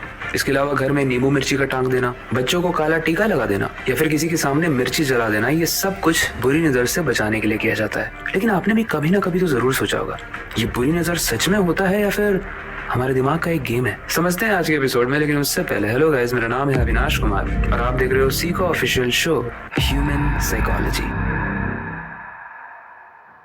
देखिए, ये जो बुरी नजर वाला कॉन्सेप्ट है ये सिर्फ भारत देश में ही नहीं है, ये दुनिया भर के बहुत सारे देशों में है। लगभग ये हर कल्चर का पार्ट है। टर्की में इसे इवल आई कहते हैं, अरब कंट्रीज में इसे अयान अल हसद कहते हैं और हमारे प्यारे भारत में इसे बुरी नजर कहते हैं। और इस बुरी नजर का भारतीय कॉन्सेप्ट सिंपल है, आपके आसपास के लोग जो आपसे जलते हैं अगर वो आपको देख ले तो ये चीज आपके दुख का कारण बन सकती है। लेकिन कैसे? देखो, साइकोलॉजी कहती है कोई भी कनेक्शन बनता है या तो आप किसी से जलते हो तब और या तो किसी से आप तुलना करते हो तब। मतलब जब आप किसी इंसान को देखते हो और अगर वो आपसे खूबसूरत है या फिर आपसे ज्यादा सक्सेसफुल है तो आप चाहो ना चाहो अंदर से एक छोटी सी जलन तो पैदा हो ही जाती है। यही जलन नेगेटिव इमोशन बन जाता है और ये जो नेगेटिव इमोशन होता है इसमें कुछ वाइब्रेशंस होती हैं और ये तो हम सब जानते हैं कि पूरी सृष्टि एटम और मॉलिक्यूल के कॉन्सेप्ट पर बनती है। तो जब सामने वाला आपके बारे में नेगेटिव सोचता है या आपसे जब जलता है तो उसकी वाइब्रेशन आपके दिमाग तक आती है और हो सकता है ये आपको मानसिक तौर पर डिस्टर्ब कर दे। साइंस में इसे नसीबो इफेक्ट भी कहते हैं, क्योंकि इस इफेक्ट के हिसाब से अगर आपको लगता है कि सामने वाले ने आपके ऊपर बुरी नजर लगा दी है तो आपका दिमाग उसमें कोई लॉजिक नहीं ढूंढता है, वो उस बात को सच मान लेता है। उसके बाद होता है असली गेम शुरू। जब आपको पता है कि सामने वाला आपके बारे में नेगेटिव सोचा है तो आप ये बिलीव करने लगते हो कि वो नजर भी लगा रहा होगा और अगर आपको ये बिलीव हो जाता है कि वो नजर लगा रहा होगा तो आपके दिमाग में रिलीज होता है स्ट्रेस हार्मोन्स, जिसे हम कहते हैं कॉर्टिसोल। और ये मैं अपने पिछले एपिसोड्स में भी बता चुका हूँ कि अगर आपके दिमाग में कॉर्टिसोल लेवल इंक्रीज होता है यानी बढ़ता है तो आपको छोटी प्रॉब्लम्स भी बहुत बड़ी लगने लगती है, यानी राय का आप पहाड़ बनाने लगते हो। जैसे थोड़ा सा काम करके भी आप थकने लगोगे, थोड़ी थोड़ी बात पे आपका सर दर्द होने लगेगा, चिड़चिड़ापन होने लगेगा, नींद नहीं आएगी एंड ये सब तो हेल्दी हैबिट्स है नहीं। तो ये सारी ही चीजें आपको बीमार तो करेंगी ही करेंगी। मतलब आपके दिमाग की सोच आपके शरीर को कमजोर करने लगती है। अब हमारी पुरानी परंपराओं में बुरी नजर से बचने के लिए अलग अलग तरीके निकाले गए हैं, जैसे छोटे बच्चों को काला टीका लगाना, घर के दरवाजे पर नींबू मिर्ची टांग देना या फिर नजर को उतारना। ये सब एक तरीके के साइकोलॉजिकल शील्ड है, क्योंकि जब ये सब चीजें आसपास होती हैं तो सामने वाला अगर आपको नजर लगा भी रहा है तो आप अपने दिमाग को कन्विंस कर लेते हो, आप अपने दिमाग को रेडी रखते हो कि मुझे नजर नहीं लगेगी क्योंकि दादी ने मेरी अभी नजर उतारी थी, मेरे बच्चे को नजर नहीं लग सकती क्योंकि मैंने उसे काला टीका लगाया था। और जब ये सारी चीजें आपके दिमाग में आती हैं तो आप साइंस के इसी नसीबो इफेक्ट से बच जाते हो। बेसिकली जैसा आप सोचते हो आपका शरीर भी वैसा ही रिएक्ट करता है। तो इसमें कोई बुराई नहीं है अगर आप अपने आप को साइकोलॉजिकली किसी तरीके से प्रोटेक्ट करते हो, वो नुस्खा कोई भी हो सकता है, लेकिन एट द एंड इसका रिजल्ट एक सिंपल सी चीज है कि आप अपने दिमाग को कन्विंस कर रहे हो, लेकिन एट द एंड इन सारी ही चीजों का रिजल्ट सिंपल है कि ये आपको नेगेटिव थॉट से बचा देती हैं। अब इस शो के एपिसोड्स के जरिए मेरा मोटो सिंपल है, आपको समझाना कि आपके आसपास में जितनी भी चीजें हो रही हैं उसके पीछे कहीं ना कहीं एक साइकोलॉजिकल रीजन जरूर होता है जो हमारा दिमाग ही क्रिएट करता है। जैसे इस केस में हमें ही नेगेटिव लगा के, हमें भी बीमार करके हमें वो बताता है कि हमें नजर लग गई है, जबकि असली में हमारा दिमाग, हमारी सोच ही रिस्पॉन्सिबल होती है। और ये सिंपल सी चीज अगर आप समझ गए हर एपिसोड को देखने के बाद तो आप अपनी फैमिली के ग्रुप में, आप अपने फ्रेंड्स के ग्रुप में, अपने जॉब वाले सर्कल में, हर जगह एक स्मार्ट इंसान कहे जाओगे, क्योंकि हर चीज को जहाँ सामने वाला इंसान बस मिथ के तौर पर सोचता है आप उसको लॉजिकल तौर पर सोचने लगोगे, क्योंकि आप ह्यूमन साइकोलॉजी के एपिसोड्स देखते हो। बाकी आई होप कि आज की वीडियो आपको इंटरेस्टिंग लगी होगी। लेकिन अब वक्त स्कूल में हो, कॉलेज में हो या फिर अपने दोस्तों के ग्रुप के बीच में हो, वहाँ पर एक लड़का या एक लड़की जरूर ऐसा होती है जो एकदम खुल के बात कर रही है या कर रहा है। वो हंसी मजाक करता है, वो भी कॉन्फिडेंट के साथ, वो चलता है, वो भी कॉन्फिडेंस के साथ। बेसिकली सब लोग उसको घेर के रखते हैं। वहीं पर एक दूसरा लड़का है जिसमें आपके और मेरे जैसे मैक्सिमम लोग आ जाते हैं। हम बस ग्रुप का एक पार्ट रहते हैं, हम बस उस ग्रुप में खड़े रहते हैं और उसी लड़के को सुन रहे होते हैं। हम कुछ बोलते नहीं हैं, किसी जगह पर पार्टिसिपेट नहीं करते हैं, और जब चलते भी हैं तो ऐसा कोई ऑरा क्रिएट नहीं होता है कि सब लोग हमको देखें, सब लोग हमारे आसपास आना चाहें। और पता है आपको, ये जो दो सिचुएशन मैंने बताई, उसमें से पहले वाला जो लड़का है उसके अंदर एक चीज़ है जो सेकंड वाले लड़के के अंदर, यानी हम सब में मैक्सिमम लोगों में, वो मिसिंग है, और वो है कॉन्फिडेंस। लेकिन ये जो कॉन्फिडेंस है ये आता कहाँ से है? लोगों के सामने एकदम तन के बातें करना, डंके की चोट पर अपने तथ्यों को लोगों के सामने रखना, ये कैसे आता है? पहले मैं सोचता था कि शायद कुछ लोग पैदा ही ऐसे होते हैं जो बचपन से कॉन्फिडेंट होते हैं, लेकिन नहीं गाइस, इसके पीछे ह्यूमन साइकोलॉजी है, जिसे आज के एपिसोड में हम बहुत ही इंटरेस्टिंग तरीके से डिकोड करेंगे। लेकिन उससे पहले हेलो गाइस, मेरा नाम है अविनाश कुमार और आप देख रहे हो सीखो ऑफिशियल शो ह्यूमन साइकोलॉजी। आज की वीडियो में हम साइकोलॉजी के बेसिस पर समझने की कोशिश करेंगे कि आपके अंदर कॉन्फिडेंस कैसे बिल्ड करें। अगर आप इसे एंड तक देखते हो तो आपके खून के कण कण में कॉन्फिडेंस घुस जाएगा। देखिए, कॉन्फिडेंस कोई जादू नहीं होता है, ये एक ऐसी चीज है जो धीरे धीरे आपकी आदत और आपकी सोच से बनती है। साइकोलॉजी कहती है कि कॉन्फिडेंस जो होता है वो 3 चीजों के मिश्रण से बनता है। आपका एक्सपीरियंस यानी आपका अनुभव, आपका माइंडसेट यानी आपकी सोच, और तीसरा प्रैक्टिस यानी आप कितना प्रयास करते हो उस पर डिपेंड करता है। सबसे पहले बात करते हैं आपके अनुभव यानी आपके एक्सपीरियंस की। जब आप अपनी जिंदगी में छोटी छोटी चीजें करते हो ना और उसमें सफल होते जाते हो तो दिमाग से एक आवाज आती है, एक आवाज जो आपको बताती है कि आप सब कुछ कर सकते हो। अब एक छोटा सा एग्जांपल देता हूँ। जब मैं स्कूल में पढ़ाई करता था, कभी कभी मैक्सिमम टाइम्स तो खिलवाड़ी करता था, लेकिन फिर भी उस स्कूल में कुछ एक्टिविटीज हुआ करती थी, जैसे सॉन्ग में पार्टिसिपेट करना, पोयम सुनाना, डांस करना। मुझे गाना सुनाने में बहुत इंटरेस्ट आया करता था, लेकिन मैं हमेशा डरता था। लेकिन एक दिन मैंने पार्टिसिपेट कर लिया। मैंने पार्टिसिपेट इसलिए किया था क्योंकि उसका परफॉर्मेंस सिर्फ क्लास में था, पूरे स्कूल के सामने नहीं था। तो परफॉर्मेंस तो इतना गंदा था कि वहां से मुझे भागने का मन कर रहा था। मेरी आवाज बहुत ही अजीब और बेसुरी थी, लेकिन पता नहीं क्यों उस परफॉर्मेंस को देने के बाद मेरे अंदर एक कॉन्फिडेंस आया। उसके बाद कुछ ही महीनों के बाद मैंने एक सॉन्ग कंपटीशन में पार्टिसिपेट किया जो पूरे स्कूल लेवल पर होने वाला था। मतलब वो बंदा जो पार्टिसिपेट ही नहीं करता था, उसका कॉन्फिडेंस बन गया वहां से जब उसने क्लास लेवल पर परफॉर्म किया, मतलब अपनी क्लास के सामने परफॉर्म किया। वहां से मेरा कॉन्फिडेंस बिल्डअप हुआ और अब मैंने स्कूल के सामने भी परफॉर्म किया। और ये कॉन्फिडेंस की साइकोलॉजी ऐसे ही काम करती है। जब आप लोगों की तालियां सुनते हो, जब लोग आपको आके अप्रिशिएट करते हैं, तो आपके अंदर अपने आप कॉन्फिडेंस बिल्डअप होने लगता है और आप धीरे धीरे वो लड़के बनने लगते हो जिसके आसपास लोग घूमने लगेंगे। दूसरी चीज है आपकी सोच, आपका माइंडसेट। जिस तरीके से आप अपने आप को एक शीशे में देखते हो वही तय करता है कि आपका कॉन्फिडेंस कैसा होगा और किस लेवल का होगा। अगर आप बार बार सोचोगे कि मैं तो हमेशा गलती करता हूँ, लोग मुझ पर हंसेंगे, मैं तो अच्छा दिखता ही नहीं हूँ, ये देखो मेरी आंखें कैसी है, ये देखो मेरी नाक कैसी है, मेरे तो दांत ही सही नहीं है, तो आपका ये जो डर है ये और बड़ा होता जाएगा।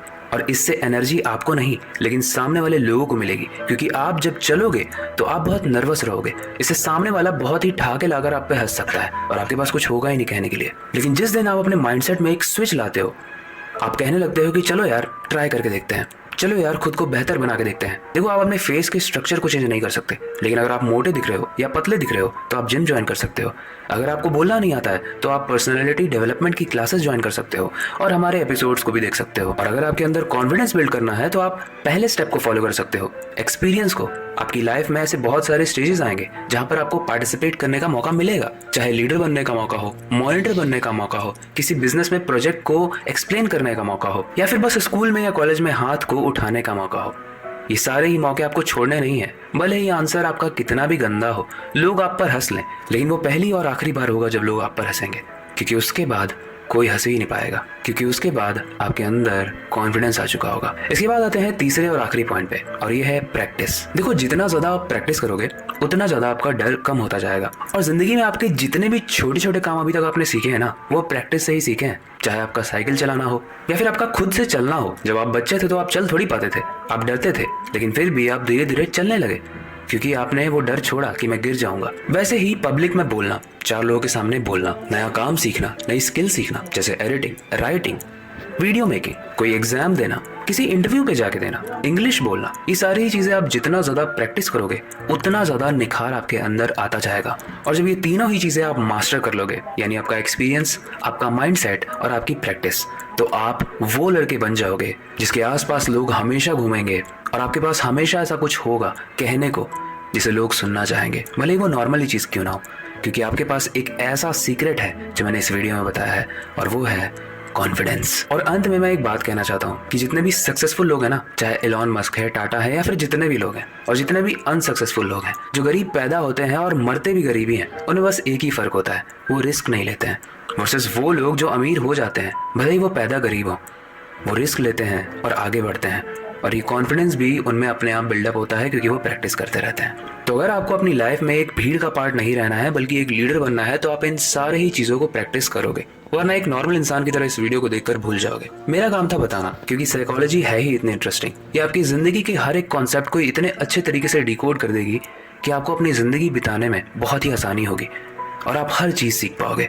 इसलिए आगे आने वाले एपिसोड्स को मिस मत करना। आई होप आज का एपिसोड आपको इंटरेस्टिंग लगा होगा। एंड आज के एपिसोड ने आपके अंदर एक कॉन्फिडेंट, बृहस्पतिवार को ना कभी भी ट्रैवल नहीं करता है, वो कोई नया काम स्टार्ट नहीं करता है, कोई नई चीज खरीद के नहीं लाता है, और वो सिर्फ इसलिए क्योंकि वो थर्सडे को यानी बृहस्पतिवार को अशुभ मानता है। एक बार तो वो नया कपड़ा खरीद के ले भी आया था, लेकिन वो उसे पहनता नहीं है, बोलता है कि आज अशुभ दिन है, आज नहीं पहन सकते, आज अच्छे काम की शुरुआत नहीं कर सकते। और जब उसने बोला ना कि उसके लिए बृहस्पतिवार अशुभ दिन है, तो मेरे दिमाग में एक ख्याल आया कि ये दिन भी शुभ या अशुभ होता है, मतलब सच में होता है, इसके पीछे कोई साइकोलॉजी है या फिर ये बस मनगढ़ंत चीज है। इसी को जानते हैं आज के एपिसोड में बहुत ही इंटरेस्टिंग तरीके से। लेकिन उससे पहले, हेलो गाइस, मेरा नाम है अविनाश कुमार और आप देख रहे हो सीखो ऑफिशियल शो ह्यूमन साइकोलॉजी। देखो यार, पुराने जमाने में ना कैलेंडर, घड़ियां या फिर इन मोबाइल में जो एप्स होते हैं वेदर के या मौसम के, वो पहले के जमाने में नहीं हुआ करते थे। इसीलिए पुराने जमाने में लोग सूरज या चांद या उस दिन का मौसम देखकर ये अंदाजा लगाते थे कि आज का दिन अच्छा होगा या बुरा। अगर मान लो किसी को कंस्ट्रक्शन कराना है, कोई घर बनवा रहा है और उस दिन बारिश हो गई, तो उसके लिए वो दिन बुरा। और अगर सामने वाला कंस्ट्रक्शन स्टार्ट करा दे और बारिश सच में हो जाए, तो सामने वाला कहता है भाई आज का दिन बहुत अनलकी था। ऐसे एक दो बार और हो जाए तो इस दिन को वो अशुभ मान लेता है। लेकिन इस वीडियो में जानते हैं कि साइकोलॉजी क्या कहती है। देखो गाइस, हमारे दिमाग को जो भी चीज हमारे सामने होती है उसके लिए एक रीजन चाहिए होता है, और अगर इस दुनिया में लॉजिकली कोई रीजन नहीं है जो चीज हो रही है उस चीज के होने का, तो हमारा दिमाग अपने आप वो रीजन क्रिएट कर देता है, बना देता है। जैसे अगर एक ही दिन आपके साथ बार बार गलत हो, तो आपका दिमाग सोचेगा कि मंडे को ही क्यों गलत हो रहा है या थर्सडे को ही क्यों गलत हो रहा है। और मैं ऐसे नहीं कह रहा हूँ, साइकोलॉजी का एक बहुत ही भारी भरकम टर्म है जिसे आप याद मत रखो, बस जान लो। इसे कहते हैं इल्यूजरी कोरिलेशन बायस। सिंपल भाषा में हमारा दिमाग दो चीजों को जोड़कर एक कंक्लूजन और रीजन बनाने की कोशिश करता है। एक एग्जाम्पल के जरिए समझाता हूँ, आप बहुत अच्छे से समझ जाओगे। मान लो एक छोटी सी बहुत प्यारी सी लड़की है जिसका मंडे को एग्जाम है। वो एग्जाम देती है, उसके नंबर कम आते हैं। उसके नंबर तो कम आए, उसे बहुत बुरा भी लगा, उसने थोड़ी दिन तक पढ़ाई भी की। लेकिन अगले महीने की एक मंडे को फिर से टेस्ट होता है और उससे कुछ दिन पहले वो पढ़ना छोड़ चुकी होती है क्योंकि उसका मन नहीं कर रहा होता है। लेकिन इस बार फिर से वो मंडे को टेस्ट देती है और फिर से उसके नंबर कम आते हैं। रीजन उसका ना पढ़ना था, लेकिन क्योंकि फिर से ये चीज मंडे को ही हुई है, तो अपने माता पिता को जाके ये बताती है कि मम्मी पापा मैंने पढ़ाई तो की थी, मंडे को टेस्ट हो गया इसलिए कम मार्क्स आए हैं। उसके मम्मी बाप भी कन्विंस हो जाएंगे, हाँ भाई हमारे पुराने समय में भी ऐसा होता था, कोई एक दिन होता है जो अशुभ होता है। लेकिन असलियत ये थी कि कोई दिन अनलकी नहीं था या अशुभ था, बस उसने पढ़ाई कम की थी। लेकिन उसके दिमाग ने साइकोलॉजी को यूज करके दो चीजों को जोड़ दिया, यानी मंडे और बैड लक, और जोड़ के बना मंडे का मतलब अशुभ। और जब जब मंडे आएगा ना, उसका स्ट्रेस बढ़ेगा, वो सोचेगी कि आज तो नेगेटिव होगा ही। तो कई बार अगर वो अच्छा पढ़ के भी जाएगी तो शायद नर्वसनेस में उसके कम मार्क्स ही आएंगे और वो दिन हमेशा ही उसके लिए बैड लक ही रहेगा। ओके, इस वीडियो में मैंने बहुत अच्छे तरीके से समझाने की कोशिश की कि कोई दिन शुभ या अशुभ होता भी है या नहीं। अब आते हैं इस वीडियो के सबसे इंटरेस्टिंग पार्ट पे, यानी कंक्लूजन पे। तो गाइस, सच ये है कि कोई भी दिन शुभ या अशुभ नहीं होता। हर दिन वैसा ही होता है जैसा आप सोचते हो। अब दिन बृहस्पतिवार हो या फिर मंगलवार, अगर आप दिन की शुरुआत स्माइल के साथ करते हो तो आपका दिन अच्छा जाएगा, वही दिन आपका लकी बन जाएगा। लेकिन अगर आप बहुत स्ट्रेस्ड रहते हो उस दिन को लेकर और ये सोचते रहते हो कि आज का दिन तो मेरे लिए बहुत ही बैड लक है, आज का दिन तो मेरे लिए अनलकी है, आज का दिन तो मेरे लिए अशुभ है, तो ये तो मैंने भी सुना है कि जैसा आप सोचते हो वैसा ही होता है। जाने से पहले बस एक ही चीज कहूंगा, सोच को बदलो, दिन अपने आप बदल जाएगा। और नेक्स्ट टाइम अगर आपसे कोई कहे कि भाई आज का दिन अनलकी है, तो उसे बस एक ही चीज कहना, दिन अनलकी नहीं है, तुम्हारी सोच बुरी है। पहले इस वीडियो को देखने के बाद आई होप आपको बहुत ही इजी तरीके से समझ में आ गया होगा कि कितना सच है और कितना झूठ। लेकिन मैं ये जानने में बहुत इंटरेस्टेड हूँ कि आपको क्या लगता है, ये दिन का शुभ अशुभ सच में होता है या फिर एक मनगढ़ंत चीज है। हमें कमेंट सेक्शन में जरूर बताना अपना एक्सपीरियंस के साथ। बाकी ऐसी और अमेजिंग वीडियोस हम लाते रहेंगे, क्योंकि साइकोलॉजी के इस एपिसोड में हमारा बस एक ही मोटो है, एक ही एम है कि आपके आसपास में जो भी चीजें घटित हो रही हैं उसके पीछे का साइकोलॉजिकल रीजन एक्सप्लेन करना। क्योंकि हम ये बिलीव करते हैं कि अगर आप साइकोलॉजी को समझ गए तो आप अपने दिमाग को समझ जाओगे, और अगर आप अपने दिमाग को समझ गए तो इस दुनिया में हो रही सारी ही चीजों को, हर इंसान को आप पढ़ना सीख जाओगे। आई होप वीडियो अच्छी लगी होगी तो लाइक जरूर करना और आने वाले एपिसोड्स को मिस मत करना। फिलहाल हमारी सच में मदद करते हैं या बस हमें ऐसा लगता है कि वो मदद करेंगे। और ये मैं इसलिए कह रहा हूँ क्योंकि चाहे एग्जाम हो, चाहे आपकी तबीयत खराब हो, चाहे आपका बहुत बड़ा काम होने वाला हो, अगर वो किसी तरीके से अटक जाता है तो हमारे मुंह से बस एक ही चीज निकलती है, हे भगवान बस इस बार किसी तरीके से पार करा दो, अगली बार मैं पूरी मेहनत करूंगा। और बात यहीं पर नहीं रुकती, कोई जाकर मंदिर में दिया जलाता है, कोई नारियल चढ़ाता है, और कुछ लोग तो ये भी बोल देते हैं कि जब तक मेरा ये काम नहीं होगा मैं मीठा नहीं खाऊंगा। और ये कहानी सिर्फ एक दो लोगों की नहीं है, हम सब लोग ही ऐसा करते हैं। और इससे भी अमेजिंग बात है, सिर्फ भारत में नहीं होता, ये दुनिया के हर कल्चर में होता है। लेकिन सवाल ये है कि क्या ये सच में पॉसिबल होता है, या फिर ये बस साइकोलॉजी का एक तरीका है जो हमें मेंटली स्ट्रांग बनाता है। इसको बहुत ही इंटरेस्टिंग तरीके से समझते हैं आज के एपिसोड में। लेकिन उससे पहले हेलो गाइस, मेरा नाम है अविनाश कुमार और आप देख रहे हो Seiko official show human psychology. सबसे पहले ये समझिए कि जब भी हमारी जिंदगी उथल पुथल होती है या लगता है कि कोई काम हमारे हाथ से बाहर है, तो हमें अपने दिल और अपने दिमाग को संभालने के लिए ना कोई चीज चाहिए, और इसी खाली चीज को पूरा करता है विश्वास। अब देखो, पुराने समय में जब दवा नहीं थी, टेक्नोलॉजी नहीं थी, तो लोग अपना दुख, दर्द और उम्मीद सब कुछ भगवान से साझा करते थे। उनके लिए मन्नत मांगना सिर्फ एक विश नहीं होती थी, बल्कि मन को संभालने का एक तरीका भी होता था। और ये तो आपने देखा होगा कि जब भी आप भगवान से कुछ मांगते हो तो आपके अंदर एक उम्मीद पैदा हो जाती है, और आपका दिमाग आपको ये एहसास दिलाने लगता है कि अब सब कुछ ठीक हो जाएगा। और साइकोलॉजी कहती है कि जब आपके दिमाग में ये एहसास होता है कि अब सब कुछ ठीक होने वाला है, तो आपके दिमाग में डोपामिन रिलीज होता है, जिसकी वजह से आपका स्ट्रेस लेवल बहुत कम हो जाता है। आपके शरीर के अंदर हार्मोन्स का बैलेंस होने लगता है। इसका मतलब साइकोलॉजी भी ये कहता है कि जब आप पूरे मन से भगवान के सामने सर झुकाकर कुछ मांगते हो, तो आपके दिमाग में शांति और नियंत्रण बढ़ जाता है। और ये आप कभी भी कर सकते हो, चाहे आप डरे हुए हो, चाहे आप थके हुए हो, चाहे आप टूटे हुए हो, या फिर चाहे आप इस दुनिया में पूरे अकेले ही क्यों ना हो। जब आप मन्नत मांग रहे होते हो तो आपका ऐसा प्रतीत होता है कि आप अकेले नहीं हो। और एक छोटा सा एग्जांपल समझो, मान लो आपको आईएएस बनना है, आप भगवान के पास गए, आपने मन्नत मांगी, और क्योंकि अब आपके दिमाग में है कि अब सब कुछ ठीक हो जाएगा, तो आप मन लगाकर अब पढ़ाई करोगे, क्योंकि आपको अब ये लग रहा है कि भगवान सब कुछ ठीक कर देंगे। और वो जो पॉजिटिव एनर्जी है, उस चीज को आप पढ़ाई में डालोगे, और जब आप मन से पढ़ोगे तो ऑब्वियसली चांसेस हैं कि आप आईएएस बन जाओगे। उसके बाद आप भगवान को थैंक्स कहोगे। और इसी चीज को हम कहते हैं भक्ति की साइकोलॉजी, जहां आपका मन और आपका विश्वास मिलकर आपके अंदर से नेगेटिविटी को डिलीट कर देता है। ओके गाइस, हमने इस कॉन्सेप्ट को बहुत अच्छे से समझने की कोशिश की, एक रिलेटेबल एग्जाम्पल भी दिया। अब आते हैं इस वीडियो की सबसे इंटरेस्टिंग पार्ट पे, यानी कंक्लूजन पे। देखो, मेरे हिसाब से मन्नत मांगना कोई भी अंधविश्वास नहीं है, बल्कि ये हमारे दिल और हमारे दिमाग के बीच का एक ब्रिज है। ये हमें याद दिलाने में हेल्प करता है कि हमारी उम्मीद अभी भी जिंदा हो सकती है, हम अकेले नहीं है इस दुनिया में, और वो सिर्फ एक विश्वास से हो पाता है। भगवान के ऊपर भरोसा करना, मन्नत मांगना या फिर दुआ करना, ये सारी चीजें इंसान के अंदर के इमोशनल इंटेलिजेंस को जगाता है। इसलिए नेक्स्ट टाइम अगर कोई भगवान से विश मांग कर आए, या मन्नत मांग कर आए, या दुआ मांग कर आए, तो उसे आप अंधविश्वास मत कहना, क्योंकि इन चीजों में जो पावर होती है वो होती है विश्वास की।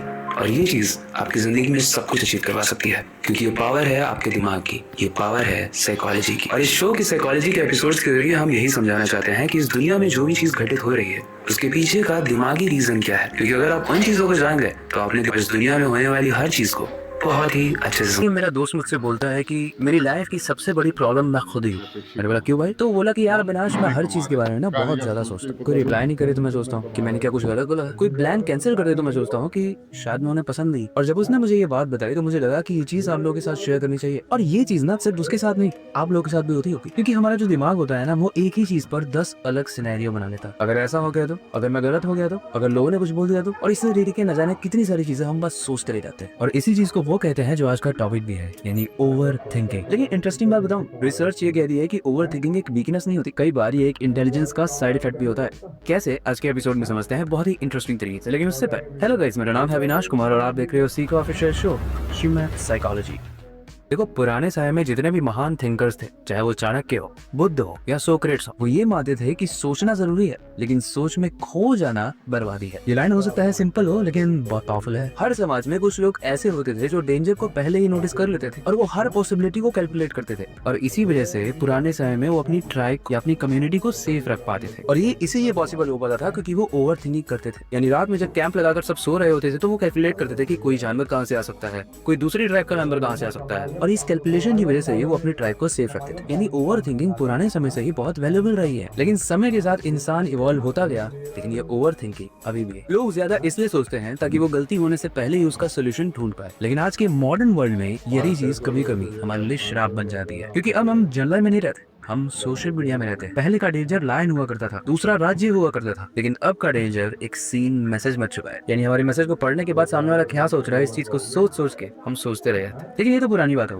साइंस और साइकोलॉजी इसके बारे में बड़ी इंटरेस्टिंग चीज कहती है। देखो, इस वीडियो को बनाते वक्त मैं बहुत सारे रिसर्च कर रहा था, तब मैंने एक रिसर्च पेपर पढ़ा जो यूनिवर्सिटी ऑफ येल का था। ये बताती है कि हमारे दिमाग में एक जगह होती है, जो वर्ड बहुत भारी भरकम है, याद मत रखना, बस आपके रेफरेंस के लिए बता रहा हूँ। इसे कहते हैं हाइपर एक्टिव प्रीफ्रंटल कॉर्टेक्स। और जिसके दिमाग में ये प्रीफ्रंटल कॉर्टेक्स ज्यादा एक्टिव होता है, वो ज्यादा सोचते हैं, लेकिन उनका IQ भी ज्यादा होता है बाकी लोगों से। तो अगर आप ज्यादा सोचते हो तो अपनी पीठ खतवा लो। इसके अलावा ऐसे लोग हर सिचुएशन का एक कॉज एंड एक इफेक्ट समझते हैं, मतलब क्या हो सकता है और इससे क्या प्रभाव पड़ेगा। जैसे अगर मान लेते हैं आप ऐसे लोगों में से एक को, तो अगर ऐसे लोगों को जब भी कोई इग्नोर करता है तो वो सिर्फ बुरा नहीं मानते, वो एनालाइज करते हैं कि मुझे इसने क्यों इग्नोर किया, क्या हमने लास्ट कॉन्वर्सेशन बहुत बुरी की थी, या क्या मैंने इसके पनीर ज्यादा खा लिए थे। जोक्स अपार्ट, लेकिन ये सारी चीजें एनालाइज करने के बाद आप सॉल्यूशन निकालोगे, और इस चीज को ना एक एबिलिटी कहते हैं जो सब में नहीं होती। साइकोलॉजी में इसे कहते हैं पैटर्न रिकॉग्निशन, और ये आपके दिमाग के इंटेलिजेंस के लिए एक बहुत ही इंपॉर्टेंट पार्ट रहता है। लेकिन प्रॉब्लम तब हो जाती है जब ये पैटर्न रिकॉग्निशन हमारी प्रॉब्लम सॉल्व करने के बजाय प्रॉब्लम क्रिएट करने लगता है। दिमाग में वो हर चीज में पैटर्न ढूंढने लगता है, चाहे वो एग्जिस्ट करती हो या फिर ना करती। यानी आपका इंटेलिजेंस ही रीजन बनता है आपको टॉर्चर करने का। देखो गाइस, हमने ये तो जान लिया कि ओवर थिंकिंग कोई श्राप नहीं, श्राप बन जाएगा अगर आप इसे बैलेंस करवाने जानते हो,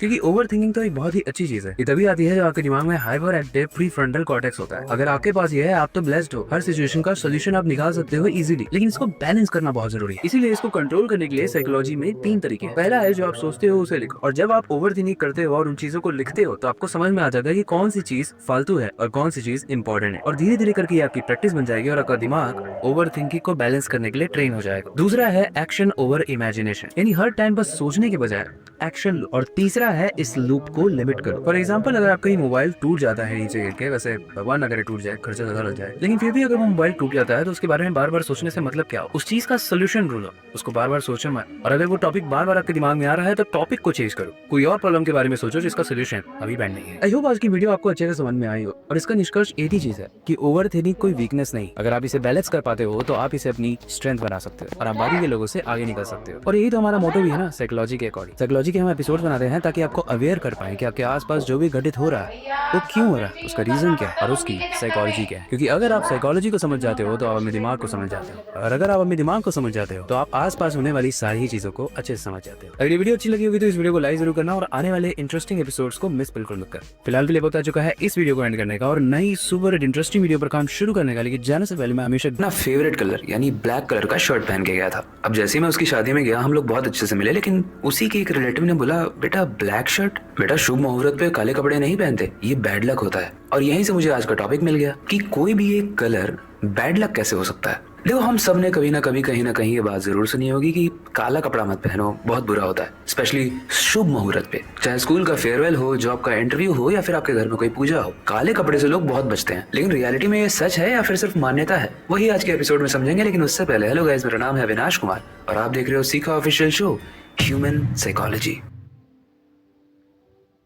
देखो, पुराने समय में लोग ब्लैक कलर को अंधकार से और शोक से जोड़ते थे, और ये सिर्फ भारत में नहीं, यूरोप में भी किसी की अगर डेथ होती थी, कोई अगर मरता था तो काले कपड़े पहने जाते थे। और भारत में भी काफी नेगेटिव जगहों पर ब्लैक यूज किया जाता है, जैसे काला जादू के समय। और इसीलिए धीरे धीरे समाज तो मॉडर्न होता गया, लेकिन समय के साथ इस चीज ने इंसानी दिमाग को नहीं छोड़ा और काले का मतलब बैड बन गया। लेकिन गाइस, दुनिया बहुत तेजी से बदल रही है और साइकोलॉजी इस ब्लैक कलर को एक पावर कलर कहता है। और ये मैं ऐसे नहीं कह रहा हूँ, हार्वर्ड यूनिवर्सिटी, जो दुनिया की one of the top universities में से एक है, उसके रिसर्च में ये बताया गया कि जो लोग ब्लैक कपड़े पहनते हैं, I mean obviously depending upon की क्या ओकेजन है, क्या सिचुएशन है, वो लोग ज्यादा स्मार्ट, ज्यादा कॉन्फिडेंट और ज्यादा पावरफुल लगते हैं। और इसके लिए अगेन साइकोलॉजी में एक बहुत ही भारी भरकम सा टर्म है जो आप याद मत रखना, लेकिन आपकी जानकारी के लिए मैं आपको बताता हूँ। इसको कहते हैं एनक्लोथेड कॉग्निशन। मतलब जो भी कपड़े आप पहनते हो ना, वो आपके दिमाग और आपके बिहेवियर को अफेक्ट करता है। जैसे याद करो, जब आप छोटे थे, आप स्कूल जाते थे और स्कूल का यूनिफॉर्म पहनते थे तो अपने आप डिसिप्लिन फील करते थे। एक पुलिस वाला भी या फिर एक आर्मी वाला जब अपनी वर्दी को पहनता है तो वो ज्यादा डिसिप्लिन फील करता है। वैसे कोई अगर ब्लैक पहनता है तो वो बहुत ही काम, सीरियस और शांत फील करता है। मैं अपनी बात बताता हूँ, जब भी कोई इवेंट होता है या कोई प्रेजेंटेशन मुझे देनी होती है तो मैं ब्लैक ही पहनता हूँ, और अभी भी मैंने ब्लैक ही पहना है। और इसका रीजन सिंपल है, क्योंकि मुझे ऐसा लगता है कि मैं इसमें कॉन्फिडेंट दिखता हूँ। और लोग भी बोलते हैं कि तू ब्लैक में अच्छा लगता है, लेकिन मेरे हिसाब से यहाँ भी एक कैच है, एक ट्विस्ट है। मेरे हिसाब से इस दुनिया में जितने भी कलर्स हैं उसमें से कोई भी कलर का आप कपड़ा पहन लो, अगर आपके अंदर कॉन्फिडेंस नहीं है तो वो कलर आपकी कोई हेल्प नहीं कर पाएगा। अब एक सिंपल सा एग्जांपल ले लो, मान लो एक लड़का ब्लैक कपड़ा पहनता है लेकिन वो अपने आप में बस यही सोचता रहता है कि मैं तो अनलकी हूँ, मेरे साथ बुरा होता है, तो वो दिन भर नेगेटिव फील करेगा। और उसके साथ जब छोटी प्रॉब्लम भी होती है तो वो उसी छोटी प्रॉब्लम का राई का पहाड़ बना लेता है। और यही डिफरेंस होता है बिलीव में और माइंडसेट में। किसी के लिए रेड डेंजर होता है डिपेंडिंग अपॉन कि उसका पास्ट क्या रहा है, उसके एक्सपीरियंस क्या रहा है लाइफ में, उसने जो भी चीजें बुरी देखी हैं उसमें अगर लाल कलर रहा है वहां पे तो उसको लाल से डर लगेगा। वहीं पर काला कलर किसी के लिए सैडनेस है तो किसी के लिए पावर है, कॉन्फिडेंस है। यानी प्रॉब्लम कलर में नहीं है, परसेप्शन में है, और जिस तरीके से आप उस चीज को देखते हो उसमें है। इसीलिए इस वीडियो के सबसे एंड पार्ट यानी कंक्लूजन में बस एक ही चीज कहना चाहूंगा, ब्लैक पहनना अनलकी नहीं होता है, नेगेटिव सोच रखना अनलकी होता है। और अगर आपको मेरी तरह ब्लैक पहनना पसंद है और आप किसी इवेंट में जाकर आप ब्लैक पहनते हो और सामने वाला आपको कहता है कि भाई ब्लैक क्यों पहना है, ये तो सैडनेस और नेगेटिविटी का प्रतीक है ना, तो स्माइल करते हुए बस एक ही चीज कहना, ये कलर नहीं मेरा कॉन्फिडेंस है। बाकी आई होप आज की वीडियो आपको हमेशा की तरह इंटरेस्टिंग लगी होगी। ऐसी और इंटरेस्टिंग वीडियोस के लिए मेक श्योर करना कि आने वाले एपिसोड्स को आप मिस ना करो। फिलहाल के लिए वक्त आ चुका है इस वीडियो को एंड करने का और नई सुपर इंटरेस्टिंग साइकोलॉजी की वीडियो पर काम शुरू करने का। लेकिन जाने से पहले मैं हमेशा की तरह एक ही चीज कहना चाहूंगा, अपनी क्यूरियोसिटी को डाई मत होने देना, नई चीजें सीखते रहना। मिलते हैं अगली वीडियो में। अगर मैं कहूँ इस पूरी दुनिया में अगर आपको सबसे बड़ा धोखा कोई दे सकता है तो वो है आपका दोस्त, तो क्या आप इस बात को मानोगे? हो सकता है कुछ लोग मानेंगे और कुछ लोग नहीं मानेंगे, लेकिन अपनी जिंदगी में एक सच्चा दोस्त होना जरूरी है। एंड ट्रस्ट मी, कुछ ऐसे तरीके हैं जिसको अगर आप सीख गए तो आप ये समझ जाओगे कि आपके जो दोस्त हैं वो आपके सच्चे दोस्त हैं या फिर फेक यानी नकली दोस्त हैं। टॉपिक बहुत ही इंटरेस्टिंग होने वाला है, लेकिन वीडियो को स्टार्ट करने से पहले हेलो गाइस, मेरा नाम है अविनाश कुमार और आप देख रहे हो सीख ऑफिशियल शो ह्यूमन साइकोलॉजी। देखो, इतिहास में हमारे पास दोस्ती के बहुत अच्छे एग्जाम्पल हैं। अब चाहे वो कर्ण और दुर्योधन की दोस्ती हो, शोले में जय और वीरू की दोस्ती हो, या फिर कृष्ण और सुदामा की दोस्ती हो, इन सभी दोस्तों में एक चीज कॉमन थी, लॉयल्टी एंड सैक्रिफाइस। लॉयल्टी मतलब हमेशा एक दूसरे के लिए ईमानदार रहना। अगर दो दोस्त हैं उनमें से किसी को भी पकड़ के आप दूसरे के बारे में बुराई करोगे तो वो मानेगा नहीं, लेकिन अगर आपके दोस्त लॉयल नहीं होंगे तो आपके बारे में अगर कोई बुराई करेगा तो उन्हें मजा आएगा। दूसरी चीज है सेक्रीफाइस यानी बलिदान। मतलब किसी भी चीज की जरूरत हो तो सामने वाला हमेशा खड़ा रहता था। लेकिन आज के सोशल मीडिया के जमाने में लोगों के फेसबुक पर और इंस्टाग्राम पर सैकड़ों दोस्त हैं, लेकिन जब जरूरत पड़ती है कोई भी नहीं है। और उसका रीजन है दोस्ती एक इमोशन या फिर रिलेशन नहीं, बल्कि सिर्फ एक जरूरत बन चुकी है। जब तक फायदा है तब तक आज के दोस्त रहते हैं। और अगर आपके बहुत सारे दोस्त हैं ना, तो हो सकता है एक वक्त आने पर आपको डिसअपॉइंटमेंट यानी निराशा फेस करनी पड़े। क्योंकि ऑक्सफोर्ड जैसे एक बहुत ही फेमस यूनिवर्सिटी के रॉबिन कहते हैं कि एक टाइम में एक इंसान के 5 से ज्यादा दोस्त हो ही नहीं सकते। अगर उससे ज्यादा दोस्त हैं तो वो फेक फ्रेंड्स हैं। और जितने ज्यादा आपके पास फेक फ्रेंड्स होंगे यानी कि जो नकली दोस्त होंगे, वो आपकी हेल्थ को भी इम्पैक्ट करेंगे। अब इस वीडियो को बनाने के लिए मैंने बहुत सारी रिसर्च की, जिसमें मुझे एक इंटरेस्टिंग चीज पता चली। 2019 में एक स्टडी की गई थी एपीए द्वारा। एपीए यानी अमेरिकन साइकोलॉजिकल एसोसिएशन। और इसमें पाया गया कि अगर आपके दोस्त टॉक्सिक हैं या फेक हैं तो इससे आपके डिप्रेशन और एंजाइटी में जाने के चांसेस भी बढ़ जाते हैं। ओके, बेकार के फ्रेंड्स होने से क्या क्या दिक्कत हो सकती है वो तो हमने समझ लिया।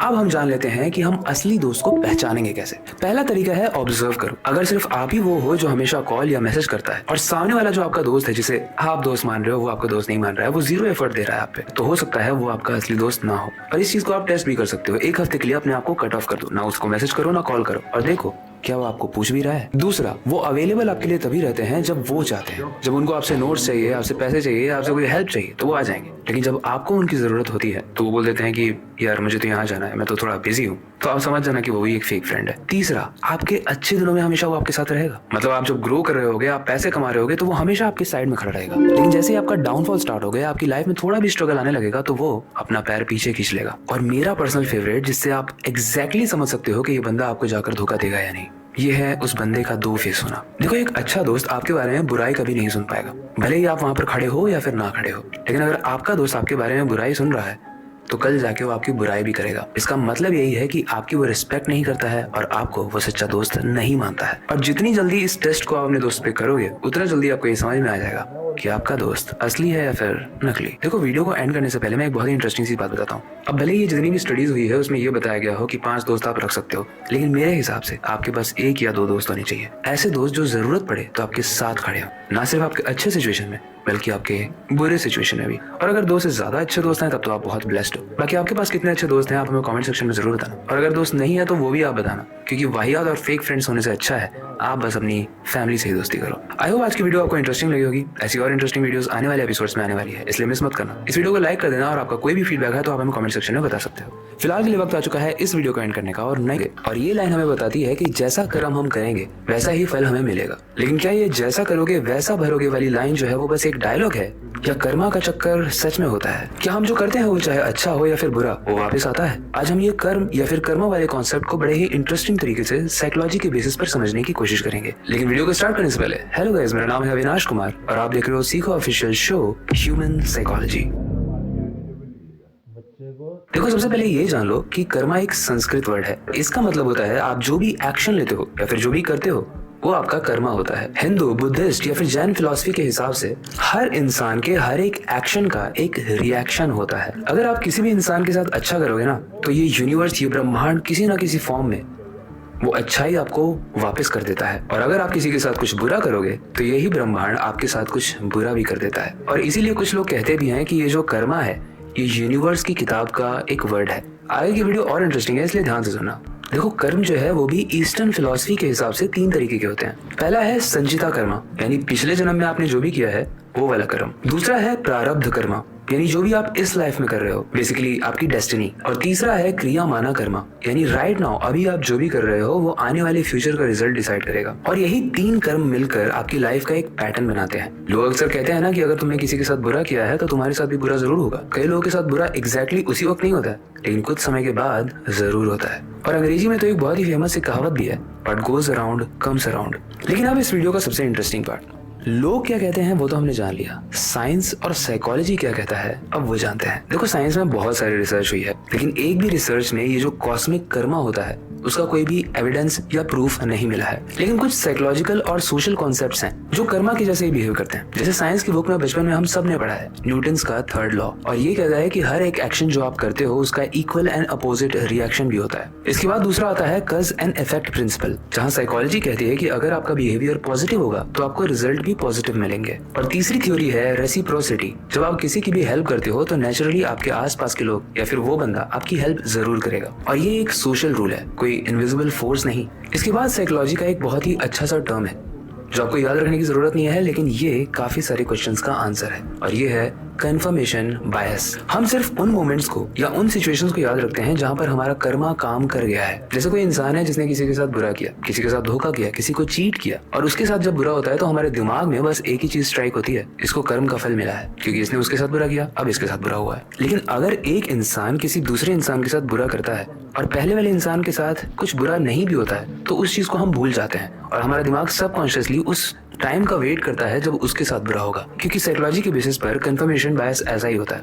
हमने जो बचपन से सुना है और समझा है उसी चीज को कंफर्म करने में हम लगे रहते हैं, और उसके अलावा जितनी भी बाकी चीजें हैं, भले वो कितनी भी ज्यादा प्रैक्टिकल हो, उसे हम इग्नोर कर देते हैं, उसे हम भूल जाते हैं। और इस कंफर्मेशन बायस के हिसाब से बुरे लोगों के साथ हमेशा बुरा होता है और अच्छे लोगों के साथ हमेशा अच्छा होता है। लेकिन रियल लाइफ में ऐसा नहीं होता है, ये हम सब जानते हैं। बहुत बार अच्छा करने वाले लोग भी सफर करते हैं, और कई बार बुरे लोग भी सक्सेसफुल बन जाते हैं। जितने भी एक्सीडेंट्स होते हैं, जितने भी लॉसेस होते हैं, जितने भी डिजास्टर्स होते हैं जिसमें बहुत सारे लोगों की मौत हो जाती है, क्या वो सारे ही बुरे लोग थे? लेकिन इसका मतलब ये बिल्कुल नहीं है कि मैं ऐसा कह रहा हूँ कि कर्मा फेक है। मेरे हिसाब से कर्मा एक लाइफ प्रिंसिपल है, और ये एक गाइडलाइन है जो हमें डराता है बुरी चीजें करने से और मोटिवेट करता है अच्छी चीजें करने के लिए। अगर हम कुछ बुरा करते हैं तो हमें सेटिस्फाइड फील नहीं होता है, जिसकी वजह से हमारा गिल्ट और हमारी टेंशन बढ़ती है। लेकिन अगर हम कुछ अच्छा करते हैं, किसी की हेल्प करते हैं, तो हमारा कॉर्टिसोल लेवल, जिसे हमने अपनी पुरानी वीडियोस में भी डिस्कस किया है, जो हमारा स्ट्रेस हार्मोन होता है, वो कम होता है, जिसकी वजह से हम रिलैक्स्ड रहते हैं और पीसफुल फील करते हैं, शांत फील करते हैं। तो साइंटिफिक तरीके से कर्मा प्रूफ हुआ हो या फिर ना हुआ हो,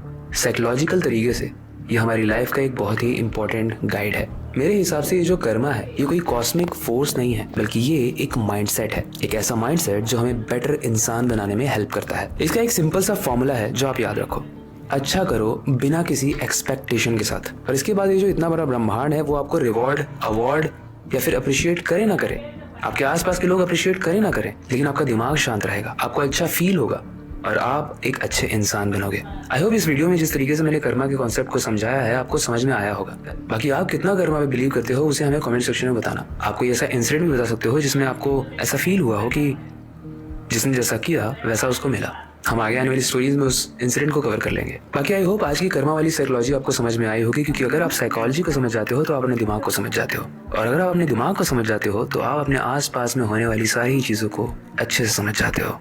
और अगर आपको ये वीडियो अच्छी लगी है तो आने वाली जरूर हुआ होगा कि रात में आपकी एकदम अचानक से नींद उठती है। उसका रीजन बहुत ही फनी लेकिन कई बार डरावना भी हो सकता है, क्योंकि आपने अपनी नींद में एक डरावना भूत देखा। एंड यही चीज कल मेरे दोस्त के साथ भी हुई, और उसने मुझे जब बताया तो मुझे हंसी आ गई। लेकिन उसके बाद जो उसने बोला वो जानने के बाद आपके होश उड़ जाएंगे, क्योंकि उसके बाद उसने मुझे बोला कि उसको ये जो डरावना सपना आया है ना, ये सिर्फ एक सपना नहीं है बल्कि एक आत्मा है जो उससे बात करना चाहती है। और इस चीज को लेकर कल हम लोग की बहुत लड़ाई हुई, और मेरे पास नॉलेज नहीं थी तो लास्ट में मैंने मान लिया। लेकिन मैंने सोचा ये टॉपिक बड़ा अच्छा है, क्या सच में हमारे सपने में जो भूत आते हैं वो असली में कहीं होते हैं और वो हमसे बात करना चाहते हैं, या फिर बस हमारे दिमाग का ये एक गेम है। इस चीज को बहुत ही इंटरेस्टिंग तरीके से आज के साइकोलॉजी के एपिसोड में समझेंगे। लेकिन उससे पहले हेलो गाइस, मेरा नाम है अविनाश कुमार और आप देख रहे हो सीखो ऑफिशियल शो ह्यूमन साइकोलॉजी।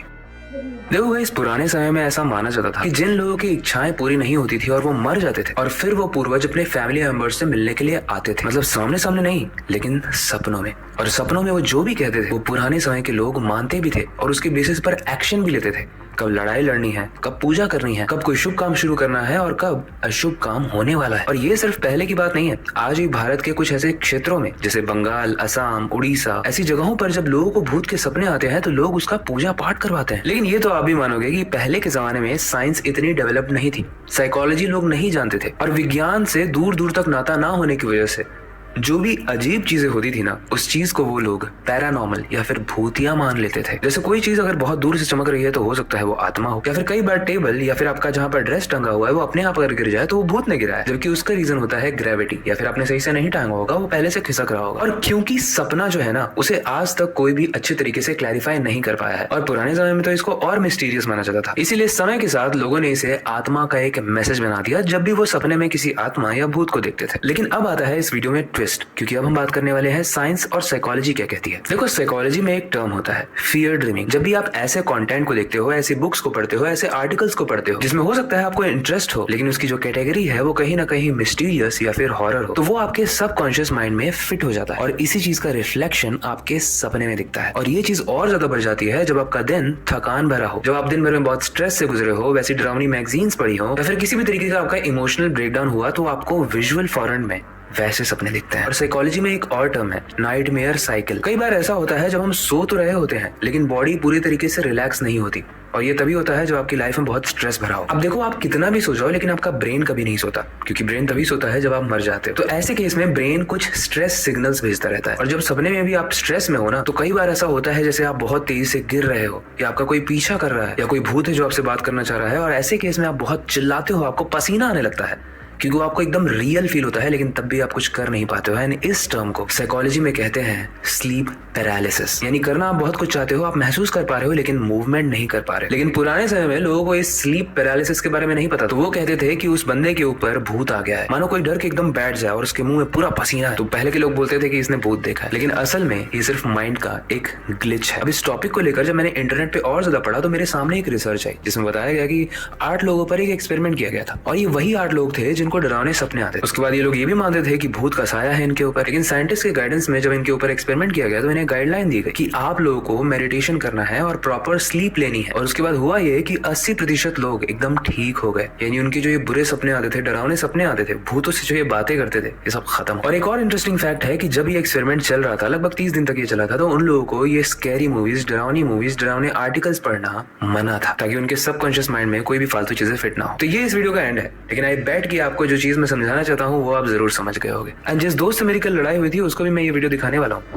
क्योंकि इससे वो ये समझ जाएगा कि सपने में जो भूत आते हैं वो असली भूत नहीं होते, और ना ही आत्मा आपसे बात करना चाहती है। उसका रीजन सिर्फ एक होता है, और वो होता है आपका स्ट्रेस एंड आपका कंटेंट कंजप्शन। ट्राई कर लेना, अगर आपको भी भूत के सपने आते हैं तो आप इन डरावनी चीजों से बचना एटलीस्ट 1 महीने के लिए। कोई भी डरावना आर्टिकल मत पढ़ना, कोई भी डरावनी मूवीज मत देखना, मेडिटेशन करना, स्लीप प्रॉपर लेना है ना, आप देखोगे कि ये सारे ही भूत आपसे बात करना बंद कर देंगे। उसके बाद आप मुझे थैंक यू कह देना, मुझे बुरा नहीं लगेगा। फिलहाल मुझे वक्त आ चुका नहीं, बल्कि एक श्राप था, और ये श्राप ही है जिसकी वजह से भगवान श्री कृष्ण के यादव वंश का भी नाश हुआ। तो ऐसे में सवाल ये आता है कि क्या श्राप सच में इतना पावरफुल होता है, और क्या पुराने समय में या आज के मॉडर्न युग में जो शराब वाला कॉन्सेप्ट है, इसका कोई लॉजिक भी है या फिर लोग बस ऐसे ही मानते हैं? मनगढ़ंत कहानियां तो नहीं है कहीं? इसको आज के साइकोलॉजी के एपिसोड में बड़े ही इंटरेस्टिंग तरीके से डिकोड करने की कोशिश करेंगे, लेकिन वीडियो स्टार्ट करने से पहले हेलो गाइस, मेरा नाम है अविनाश कुमार और आप देख रहे हो सीखो ऑफिशियल शो ह्यूमन साइकोलॉजी। देखो, हमारे भारतीय सभ्यता में ये जो शराब का कॉन्सेप्ट है ये बहुत ही पुराना है। महाभारत और रामायण जैसे ग्रंथों में भी शराब का जिक्र है, जैसे ऋषि दुर्वासा का श्राप, शांतनु और गंगा की कहानी। पुराने समय में ऐसा लोग मानते थे कि अगर कोई भी साधु या फिर दुखी इंसान कोई बद्दुआ दे दे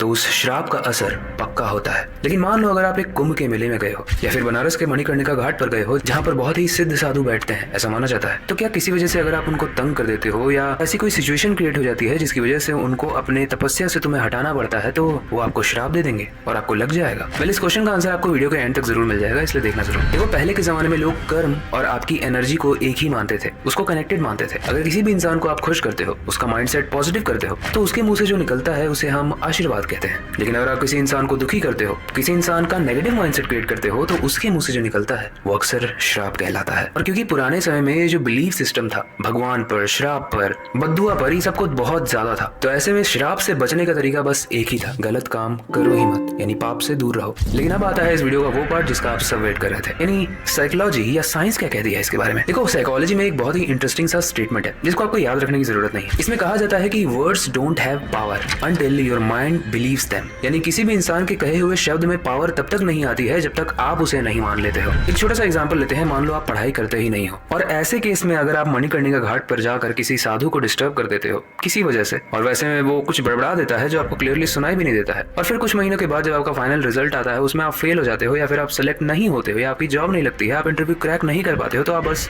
एक ही चीज सोचोगे, आप सोचोगे कि शायद मैंने उस साधु को तंग किया ना, इसीलिए उसने मुझे शराब दिया होगा तो मेरा सिलेक्शन नहीं हुआ। हाँ, और ये जानते हो क्यों हुआ? क्योंकि इस चीज पर आपने खुद अपने दिमाग को कन्विंस किया बिलीव करने के लिए। और एक दूसरी सिचुएशन भी इमेजिन करो, मान लो आपके पेरेंट्स से आपकी बहुत खिटपिट होती रहती है और ऐसे में आपकी मम्मी बुरा भला कुछ कह देती है और बोलती है कि मेरा तो ऐसा बेटा ही नहीं होना चाहिए था, ऐसी बेटी ही नहीं होनी चाहिए थी, या फिर ऐसे बच्चे होने से तो अच्छा है बच्चा ना होना। और ऐसे केस में मान लो आप बीमार पड़ जाते हो, तब भी आप यही सोचोगे कि आपकी मम्मी का आपको श्राप लग गया। देखो, पता है इससे होता क्या है? जब आप अपने माइंड को इस चीज पर बिलीव करवाते हो ना, तो आपका स्ट्रेस लेवल बढ़ता है, आपकी एंजाइटी बढ़ती है और धीरे धीरे आपका इम्यून सिस्टम वीक होता है। और जिन लोगों का इम्यून सिस्टम वीक था ना, उन्हीं लोगों को कोविड भी हुआ था।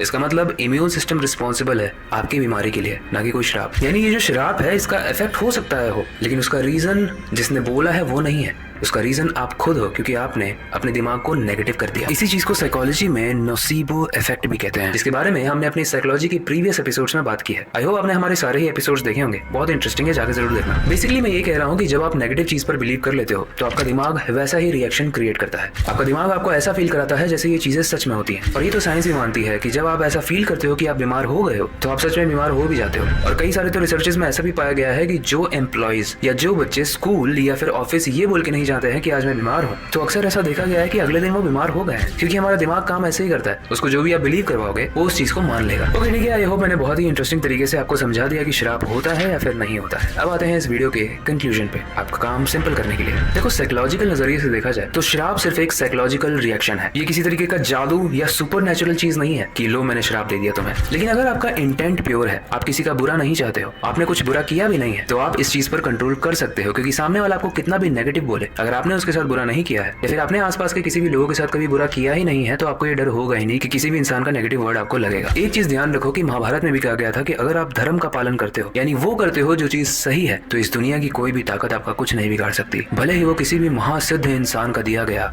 श्राप क्यों ना हो। आखिरी में बस एक ही चीज कहूंगा, श्राप नहीं लगता है, आपका दिमाग आपको ऐसा लगाता है। आई होप ये वीडियो आपको इंटरेस्टिंग लगी होगी, क्योंकि साइकोलॉजी के एपिसोड्स के जरिए हमारा मोटो सिंपल है, आपके आसपास में होने वाली चीजों को आप अच्छे से समझ पाओ, क्योंकि अगर आपने साइकोलॉजी को समझ लिया तो आप हर चीज को डिकोड कर पाओगे। फिलहाल ये वक्त आ चुका है इस वीडियो को एंड करने का। हुए देखा है एक भगवान की मूर्ति जो दूध पीती है। वेल, रिसेंटली मैंने एक ऐसी वीडियो क्लिप को देखा जिसमें बताया जा रहा था कि एक मूर्ति है वो दूध पी रही है, मतलब उसके ऊपर जब दूध रख दो तो वो रिस्क कर नीचे चला जा रहा है। एंड इस चीज के बारे में जब आसपास के लोगों को पता चला तो लोग एकदम रश करके उस मंदिर के अंदर घुसे, वीडियो बनाने लगे, फोटो खींचने लगे। एंड उस दिन के बाद से बोला जाने लगा कि इस मंदिर में चमत्कार होते हैं और आपकी लाइफ में कोई भी दिक्कत हो, कोई भी समस्या हो, आप इस मंदिर में चले जाओगे और मत्था टेक लोगे तो वो चमत्कार आपको भी लग जाएगा। अब इस चीज को लेकर जब मैंने अपने दोस्त से बताया तो वो बोलता है कि हाँ भाई चमत्कार होते हैं, लेकिन ऐसे तो मान नहीं सकते, साइकोलॉजी में इंटरेस्ट है हमको। तो हमने की इस चमत्कार वाले टॉपिक पर बहुत सारे रिसर्च, एंड ट्रस्ट में रिसर्च करते वक्त बहुत ही इंटरेस्टिंग चीजें पता चली। चली हैं। अब सवाल उठता है कि क्या ये चमत्कार सच में होते हैं या फिर एक मिथ है। इसको हम बहुत ही इंटरेस्टिंग तरीके से आज के एपिसोड में डिकोड करने की कोशिश करेंगे, लेकिन उससे पहले हेलो गाइस, मेरा नाम है अविनाश कुमार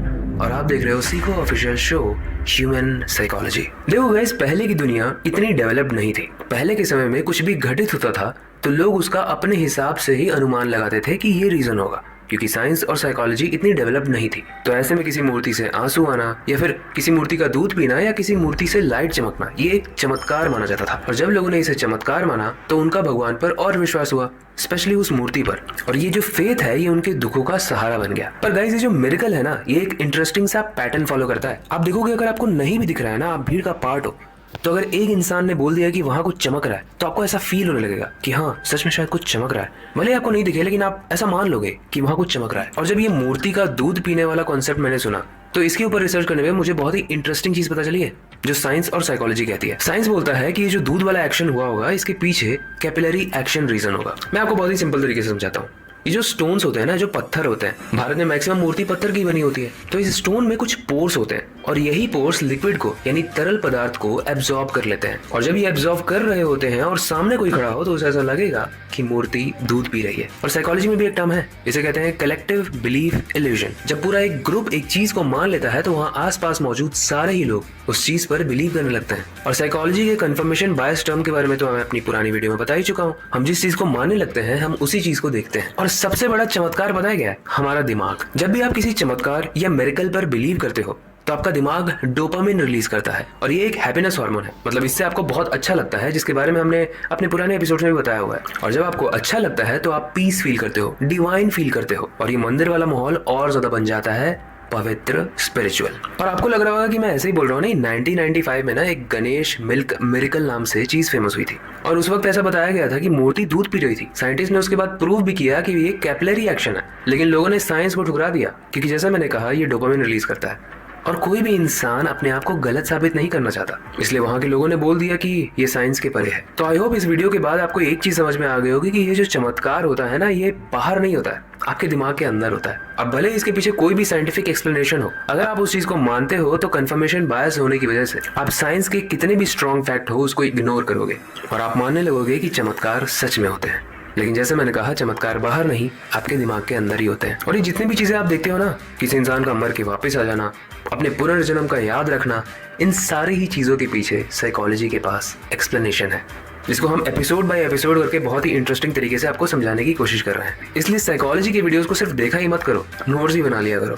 आने वाले एपिसोड्स को मिस बिल्कुल मत करना, क्योंकि अगर आप साइकोलॉजी को समझ गए तो आपके आसपास होने वाली आप सारी ही चीजों को समझ जाओगे। आई होप आज की वीडियो आपको इंटरेस्टिंग लगी होगी। फिलहाल के लिए वक्त आ चुका है इस वीडियो को एंड करने का और नई सुपर इंटरेस्टिंग वीडियो पर काम शुरू करने का। लेकिन जाने से पहले मैं हमेशा की तरह एक ही चीज कहना चाहूंगा, अपनी क्यूरियोसिटी को डाय मत होने देना, नई चीजें सीखते रहना। मिलते हैं अगली वीडियो में। रिसेंटली मुझे एक बहुत ही इंटरेस्टिंग सी चीज पता चली। देखो, हम जो मनुष्य होते हैं, जब तक हमारे अंदर जान होती है तो हम जिंदा रहते हैं और उस जान को हमारे भारत देश में आत्मा कहते हैं, यानी सोल। कोई चीज ग्राम में होती है और कोई चीज केजी में होती है। तो क्या जब एक इंसान मर जाता है तो मरने के बाद जब आत्मा निकलती है तो उसका वेट कम हो जाएगा? यानी क्या आत्मा का कोई वेट होता है? या ऐसे ही नहीं कह रहा हूँ। कल रात में मैं यूट्यूब देख रहा था और यूट्यूब पे मैंने देखा कि एक न्यूज चल रही है जिसमें बताया गया कि 21 ग्राम कम हो गया एक इंसान के मरने से। इसका मतलब आत्मा का वेट 21 ग्राम होता है। तो इसमें कितनी सच्चाई है और कितनी कहानी, वही जानेंगे आज के एपिसोड में। लेकिन उससे पहले हेलो गाइस, मेरा नाम है अविनाश कुमार और आप देख रहे हो सीखो ऑफिशियल शो ह्यूमन साइकोलॉजी।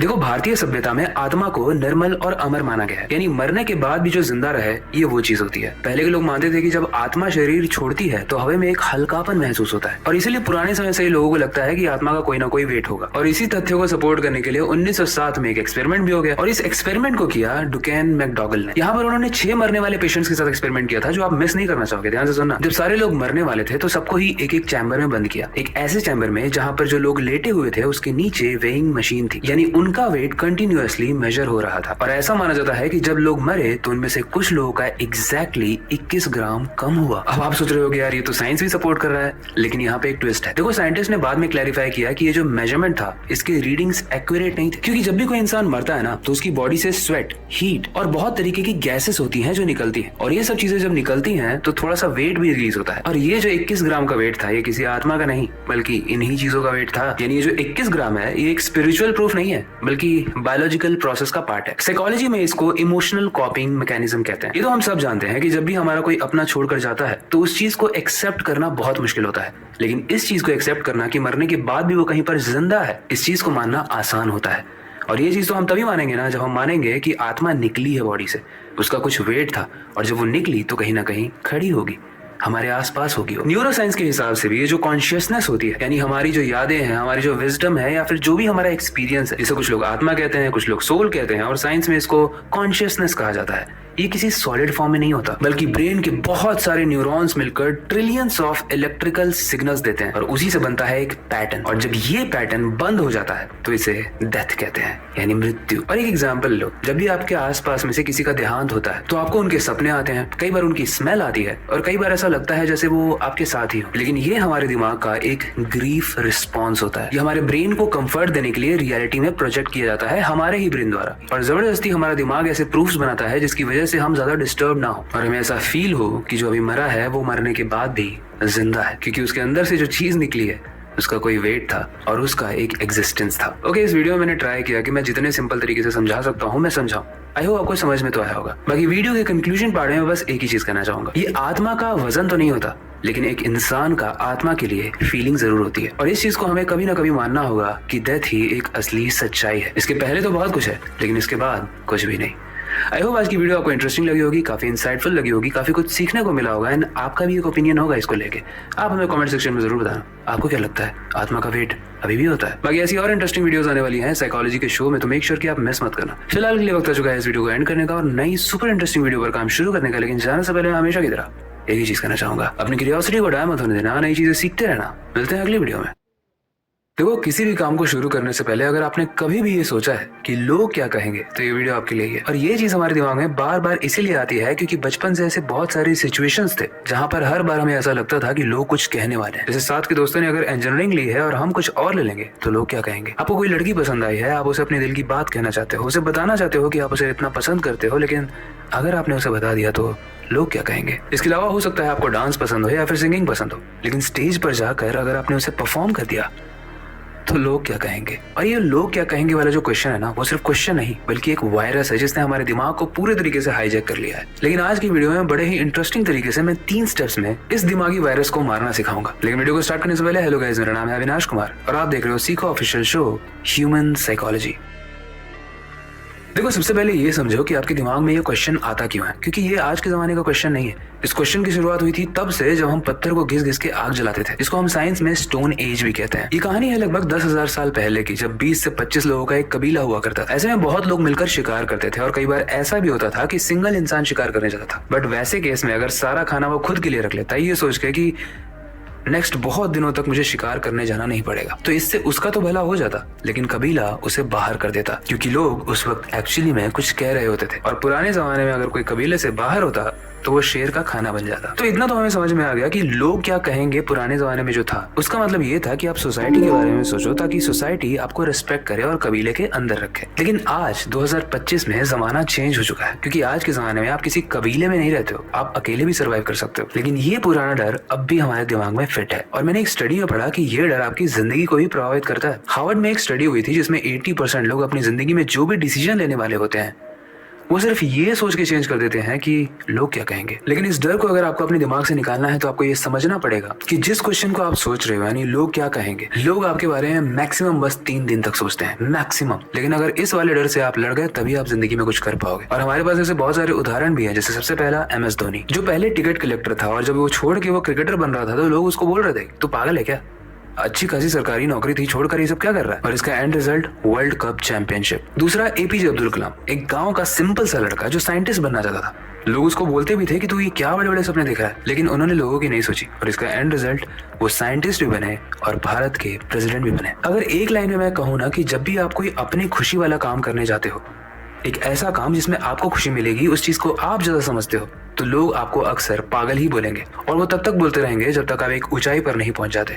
और जैसे ही आप ऊंचाई पर पहुंचोगे वो सब लोग वापस से आके बोलेंगे मुझे तो लग ही रहा था ये कुछ कर लेगा। इसलिए अब 3 सिंपल स्टेप्स बताता हूँ जिससे आप इस डर को निकाल सकते हो। देखो, जब भी आप कोई चीज करने वाले हो सकता है कोई यूट्यूब की वीडियो बनाने वाले हो सकता है कोई बिजनेस लॉन्च करने वाले हो सकता है कहीं पर जॉब देने वाले हो, कहीं पर एडमिशन लेने वाले हो, तो बस अपने आप से एक क्वेश्चन करना कि क्या सामने वाला आपको राशन देता है, क्या सामने वाला आपकी स्कूल की फीस देता है, क्या सामने वाला आपकी वाईफाई का बिल, इलेक्ट्रिसिटी का बिल देता है। अगर आंसर नो है तो उनके परमिशन की या उनके बारे में सोचने की जरूरत नहीं है। दूसरा है अपनी खुशी को पहचानो। सुबह उठने के बाद आपका जो भी काम करने में सबसे ज्यादा मन लगता है ना, वो काम आपके लिए बना हुआ है। और हो सकता है अभी आप उस स्टेज में हो जहाँ पर आपको पता ही नहीं है कि आपको क्या पसंद है।